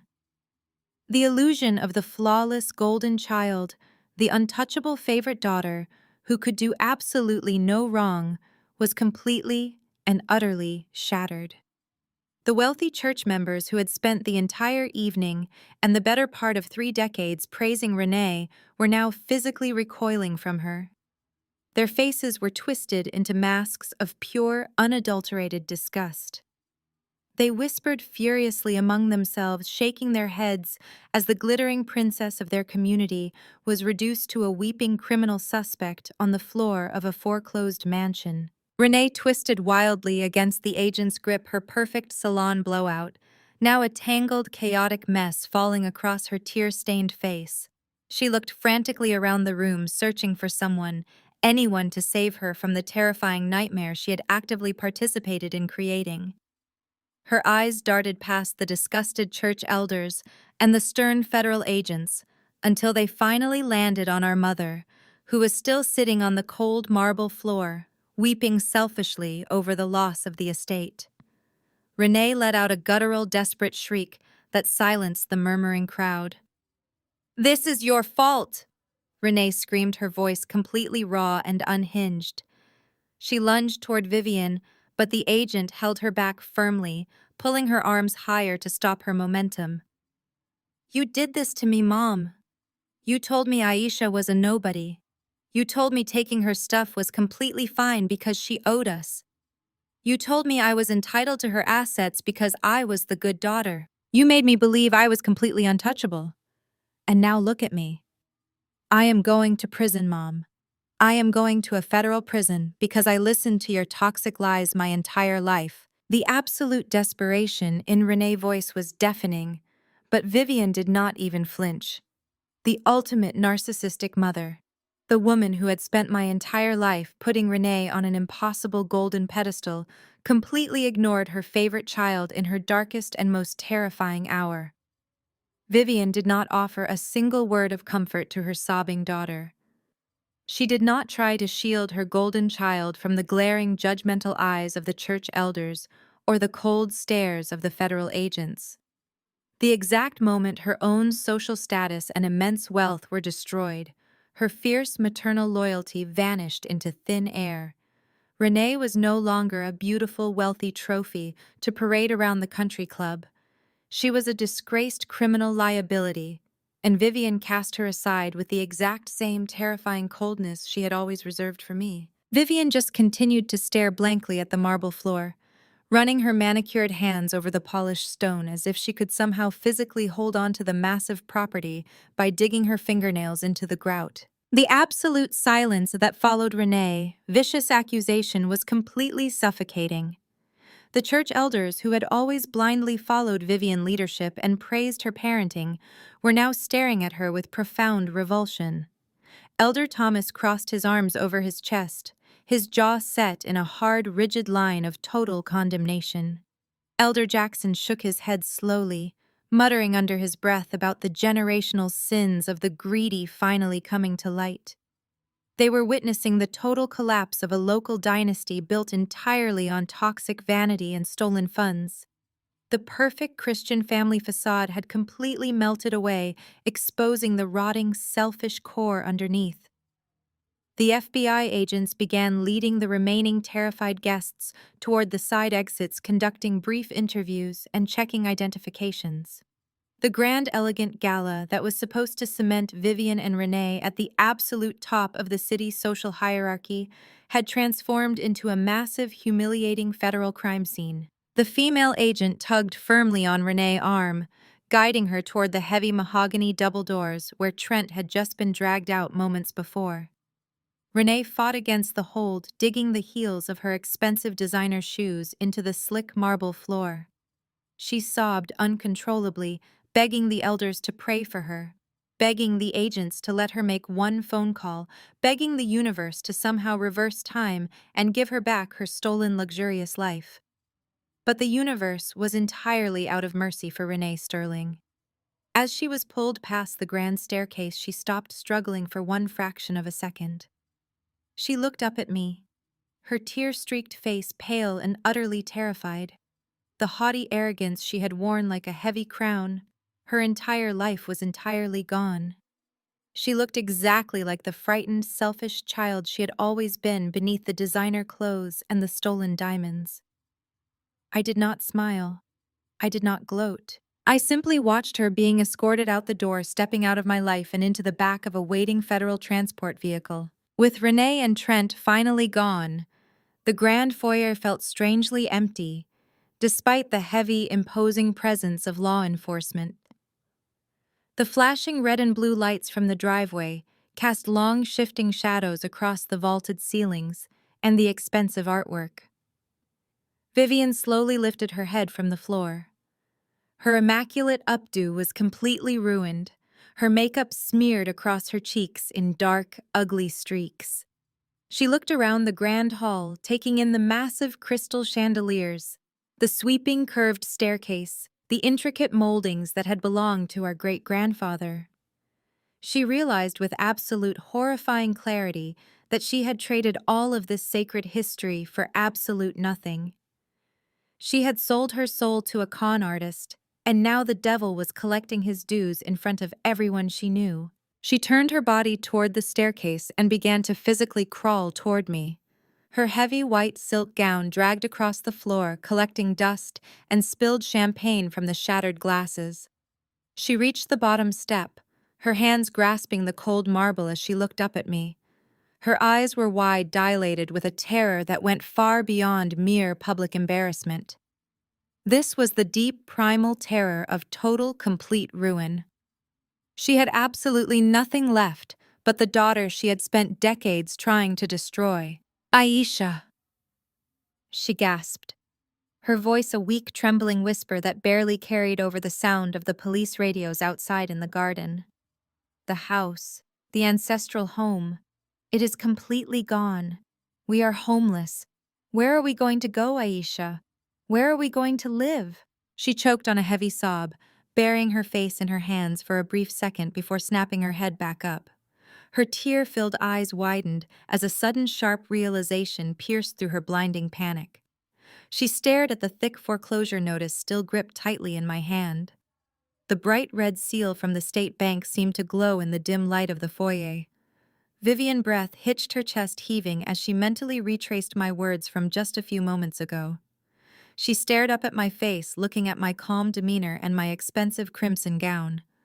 Her jaw dropped slightly as the pieces of the puzzle finally clicked together in her frantic, desperate mind. "Wait," she whispered, her voice trembling so violently she could barely form the words. "If the bank foreclosed on Tuesday, if the property was seized and auctioned off this morning, who bought it at the auction?" The heavy silence of the room amplified the absolute desperation in my mother's voice. The church elders leaned in closer, their breaths held in tight anticipation as Vivian stared up at me from the cold marble floor. Her perfectly manicured hands were shaking so violently that her diamond rings clattered against the stone. She was waiting for a savior, waiting for some anonymous corporate entity to be named, so she could begin planning her next manipulation to steal back her precious status symbol. Instead, I took a slow, deliberate step down the final marble stair until I was standing right in front of her ruined white designer gown. I slowly bent my knees, crouching down so that I was directly at eye level with the woman who had spent 35 years making me feel like a worthless outsider in my own family. The scent of her expensive floral perfume was entirely masked by the sour smell of her cold sweat and absolute panic. Her chest heaved as she waited for my answer, her tear-streaked face illuminated by the flashing red and blue lights reflecting through the broken French doors behind her. "Do you remember what my job is, Mom?" I asked, my voice smooth and perfectly flat, echoing softly across the grand foyer. "You spent years telling everyone I was just a glorified junk seller. You told your country club friends that I dug through other people's trash because I lacked the intelligence to survive in a real corporate environment. You were always so embarrassed by what I did for a living that you could not even be bothered to understand what my actual job title was." Vivian blinked her eyes, darting back and forth, searching my face for a lifeline that simply did not exist. She swallowed hard, her throat working against the sheer panic choking her vocal cords. "I manage federal liquidations and distressed corporate assets." I continued leaning in just an inch closer to her terrified face. "I specialize in handling the absolute worst financial disasters. I track the movement of seized properties and defaulted loans for major banking institutions. So when Trent missed his third consecutive payment and the bank officially initiated the foreclosure proceedings, I did not have to wait for the local news to report it. I saw the foreclosure notice hit the internal system the exact second it was processed." A low murmur of shock rippled through the gathered crowd of politicians and socialites, but I did not break eye contact with my mother. Her breathing became shallow and rapid as the impossible reality began to dawn on her. All those years she had mocked my career, telling the entire congregation I was a massive disappointment while she praised Trent for being a financial genius. All those years she had completely dismissed my warnings about his offshore accounts and his aggressive leveraging. She had been so utterly blinded by his smooth-talking charm and his expensive suits that she never once realized the very daughter she despised was the only person who actually understood how the real financial world operated. I reached into the manila envelope one last time. The thick, heavy parchment paper scraped against the cardboard as I pulled out the final document. It was not stamped with a red bank seal or a federal warning. It was bound with a thick blue ribbon and carried the official raised seal of the State Property Registry. I held it up, letting Vivian read the bold black lettering at the very top of the page. Her eyes scanned the document, tracing the legal jargon down to the bottom where my name was printed in clear, undeniable ink. "The deed of ownership," I said, my voice cutting through the thick, humid air of the ballroom. "I bought it. When the bank put this estate up for a private liquidation auction this morning, to immediately recoup their stolen funds, I placed the highest bid. I used the money I made from my junk-selling career, the exact same career you mocked every single day of my life. I used the profits from the business you told everyone was a pathetic failure to completely buy out the ancestral home you so carelessly handed over to a criminal." The reaction was instantaneous and entirely sickening. The absolute terror that had paralyzed Vivian just moments ago vanished into thin air. The color rushed back into her pale cheeks, and the desperate wide-eyed panic was instantly replaced by a wave of pure toxic relief. She let out a loud, gasping breath, a sound that was half laugh and half sob. Her shoulders dropped as the tension completely left her body. The narcissistic delusion was so deeply embedded in her soul that she completely ignored the reality of her own betrayal and immediately spun the situation to favor her own selfish desires. She did not hear the anger in my voice or see the coldness in my eyes. All she saw was a massive financial safety net. "Oh, thank God!" Vivian cried out, a wide, hysterical smile breaking across her tear-stained face. She pushed herself up onto her knees, her white gown dragging across the floor as she moved closer to me. "It is still in the family. The estate is still ours. You bought it back, Aisha. You saved our home. I knew you would not let us lose our legacy. I knew you would protect the family when it really mattered." She reached out with both hands, her fingers grasping desperately for my wrists. She wanted to touch me to pull me into one of her fake maternal embraces so she could show the church elders that we were united. She wanted to prove to the whispering crowd that her brilliant daughter had swooped in to rescue the family honor and that everything was going to be perfectly fine. She was already rebuilding her shattered reality, already planning how to spin this entire federal disaster into a story of family triumph and unbreakable bonds. She honestly believed she could simply move her designer clothes back into the master suite and continue ruling her local empire as if nothing had ever happened. As her manicured fingers brushed against my skin, I pulled my hand away sharply. The movement was so fast and so violent that Vivian physically recoiled, losing her balance and falling back onto her heels. The sick, twisted smile on her face froze completely. She looked at her empty hands and then slowly looked up at me, her eyes wide with a new creeping confusion. The warm, toxic relief she had felt just a second ago was suddenly plunging into a deep, freezing dread. She finally realized that I was not crouching in front of her as a dutiful daughter looking for a mother's praise. I was looking down at her as the absolute owner of the very ground she was currently begging on. The church elders stood perfectly still watching the horrifying dynamic unfold. Elder Jackson, who had known our family for over 40 years, shook his head with a profound sadness. He finally saw the truth of the Sterling family dynamic. He saw the golden child dragged away in federal handcuffs, and he saw the despised scapegoat holding the keys to the entire kingdom. The generational sin of greed and pride had completely destroyed the legacy Vivian had sacrificed everything to protect. Vivian stared at me, her mouth opening and closing silently.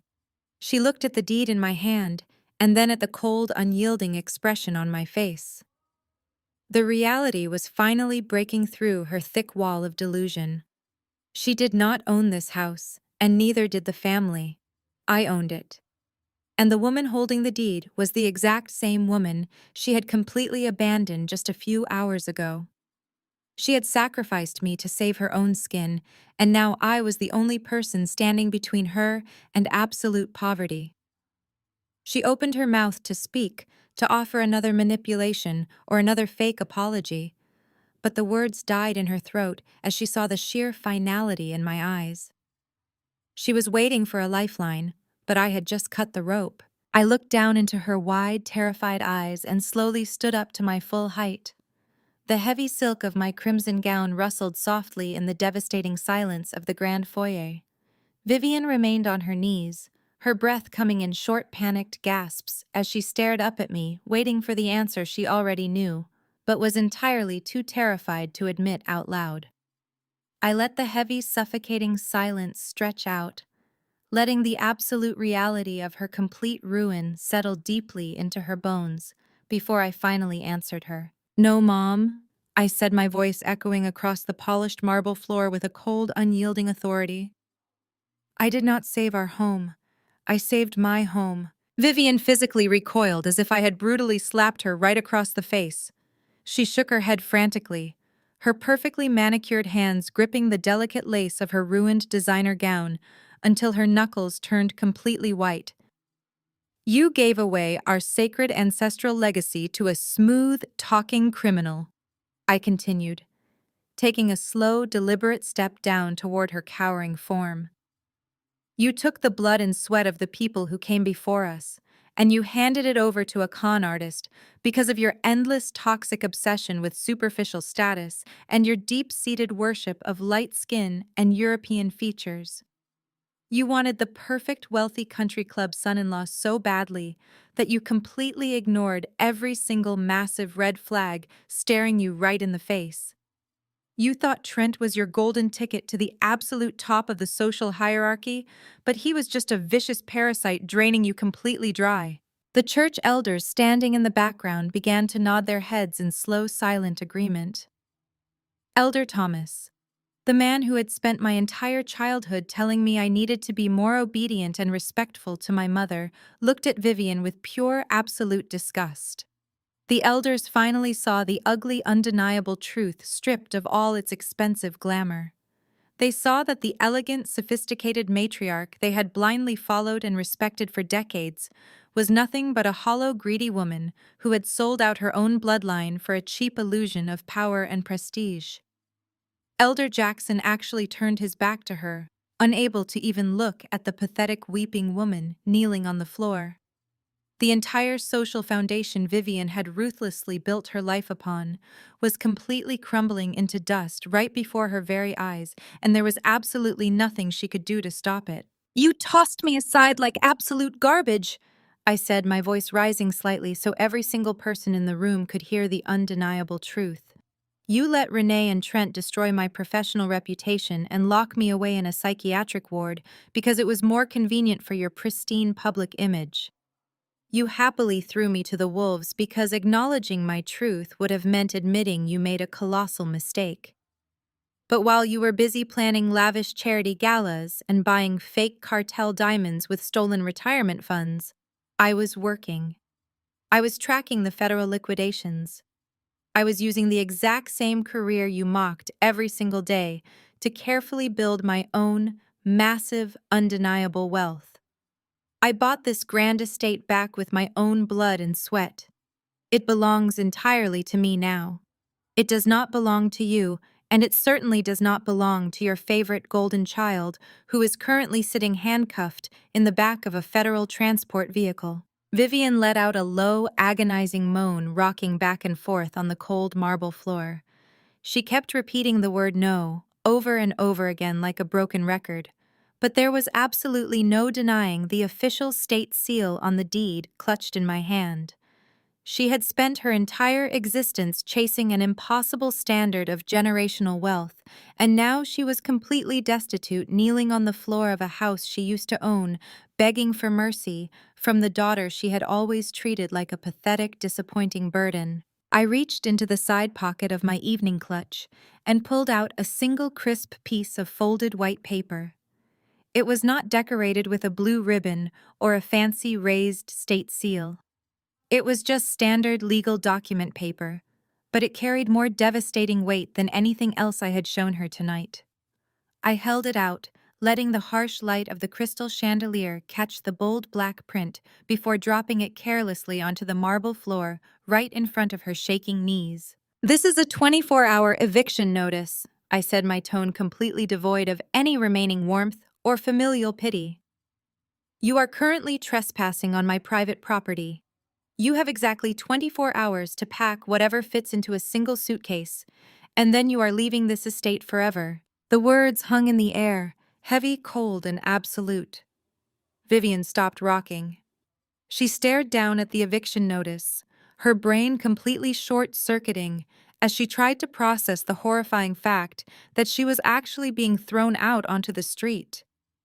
The woman who had spent decades hosting exclusive charity galas and sneering at the less fortunate was now officially facing imminent homelessness.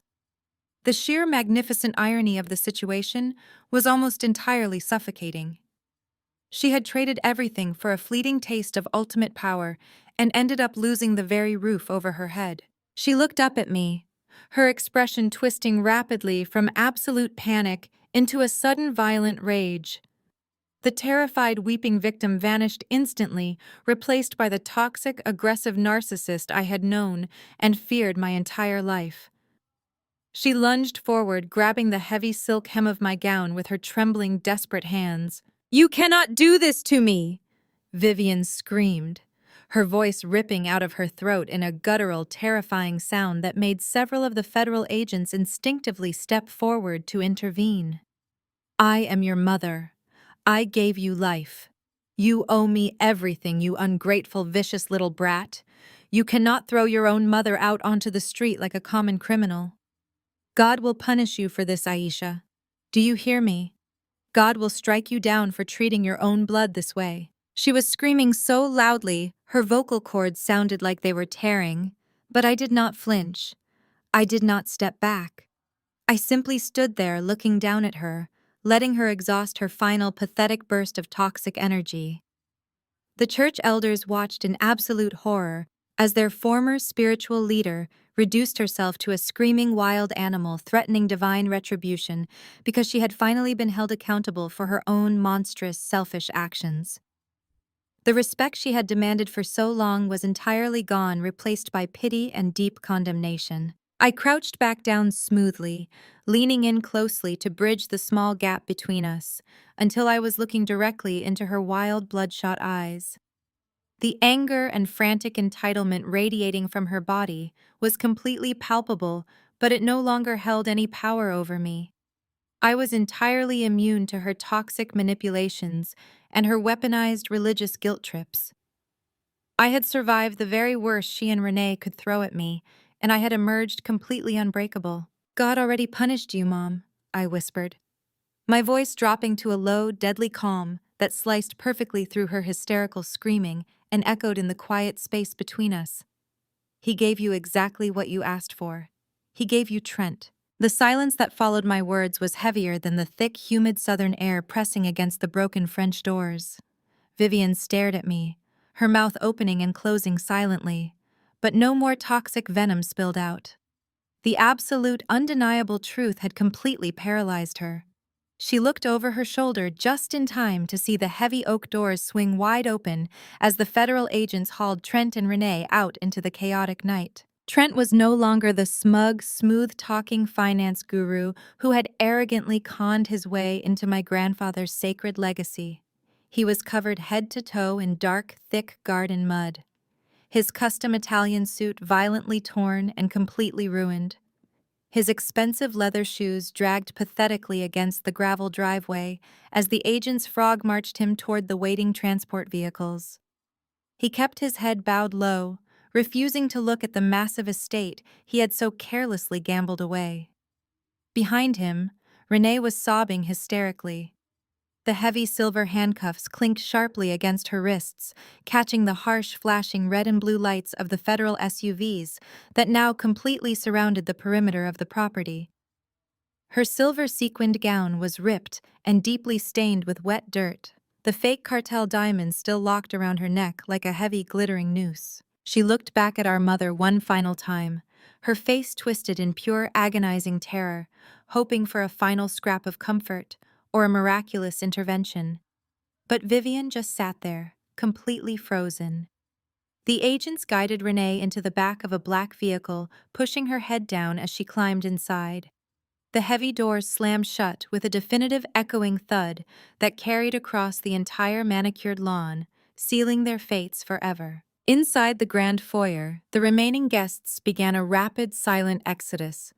The wealthy socialites, the local politicians, and the deeply offended church elders who had happily eaten my mother's expensive catered food just an hour ago now treated her like a highly contagious disease. Nobody stopped to offer their condolences or a helping hand. Elder Thomas deliberately averted his eyes as he walked past her, huddled form pulling his wife firmly by the elbow to avoid any possible association with the disgraced Sterling family. They filed out through the grand entrance, their expensive cars roaring to life in the driveway and speeding away into the dark night. The loud engine noises faded rapidly until there was absolutely nothing left but the steady hum of the federal generators and the harsh static crackle of police radios. The lead FBI agent approached Vivian, instructing her that the property was being temporarily secured as an active federal crime scene, and she needed to vacate the immediate premises. Vivian did not argue. The fight had completely drained out of her body, leaving nothing but an empty hollow shell.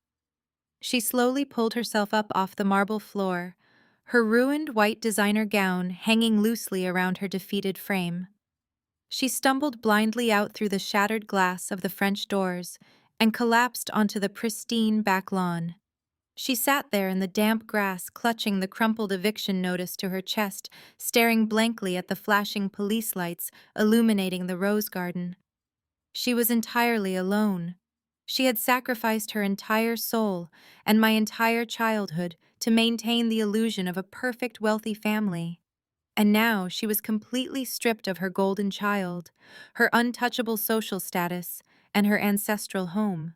The massive empire of lies she had so carefully constructed had completely collapsed, leaving her with absolute nothingness. I stood at the top of the marble staircase, taking one final look at the woman who had caused me so much profound, agonizing pain. I felt no lingering anger, and no petty desire to gloat over her ruined state. I just felt an overwhelming, absolute sense of closure.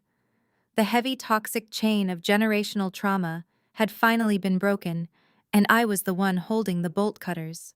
I turned my back on Vivian and slowly walked down the grand staircase, the heavy silk of my crimson gown gliding over the polished stone. I did not look back as I crossed the grand foyer, stepping over the shattered glass and the discarded champagne flutes.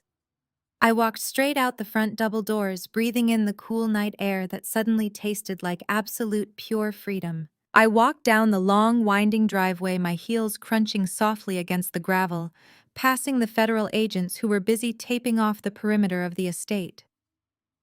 I walked through the heavy wrought iron gates that my great-grandfather had installed decades ago, and stepped out onto the quiet residential street.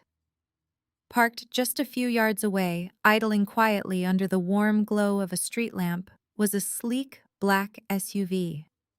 My lawyer and best friend was sitting in the driver's seat, her hands resting on the steering wheel, a knowing, supportive smile spreading across her face as she saw me approach through the darkness. I pulled open the heavy passenger door and immediately heard the sweetest sound in the entire world. "Mommy." I leaned into the back seat and wrapped my arms tightly around Malia, burying my face in her soft, warm hair. She hugged me back with all her tiny strength, her small hands gripping the fabric of my dress. She smelled like baby shampoo, an absolute innocence, a stark, beautiful contrast to the toxic, heavy atmosphere I had just left behind. I pulled back slightly, tracing the curve of her cheek with my thumb, making sure she was perfectly safe and completely untouched by the nightmare that had consumed the rest of our family. "Are we going home, Mommy?" she asked, her big brown eyes looking up at me with pure, absolute trust. I slowly turned my head and looked out the tinted window of the SUV. The massive ancestral estate loomed in the distance, its towering brick walls and elegant white columns standing strong and proud against the night sky. It was no longer a symbol of my mother's toxic vanity or my sister's relentless, agonizing greed. It was completely wiped clean of their dark, heavy history. It belonged entirely to me now. It was the physical manifestation of my own blood, sweat, and unbreakable resilience. The sacred legacy my great-grandfather had built was finally back in safe, loving hands. I looked back down at my beautiful daughter, a warm, genuine smile breaking across my face as I wiped a single stray tear from my cheek. "Yes, baby," I whispered, my voice thick with overwhelming love and total absolute peace.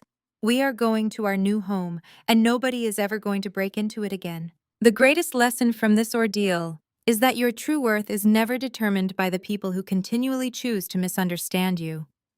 Aisha spent years waiting for validation from a toxic mother who was entirely incapable of giving it. She finally realized that you can never truly heal in the exact same environment that broke you. Real power comes when you stop seeking permission to be respected and simply build your own undeniable reality. Blood does not make a family mutual. Respect does. Have you ever had to walk away from a toxic family dynamic to finally find your own peace? Share your story in the comments below and subscribe for more journeys about reclaiming your power.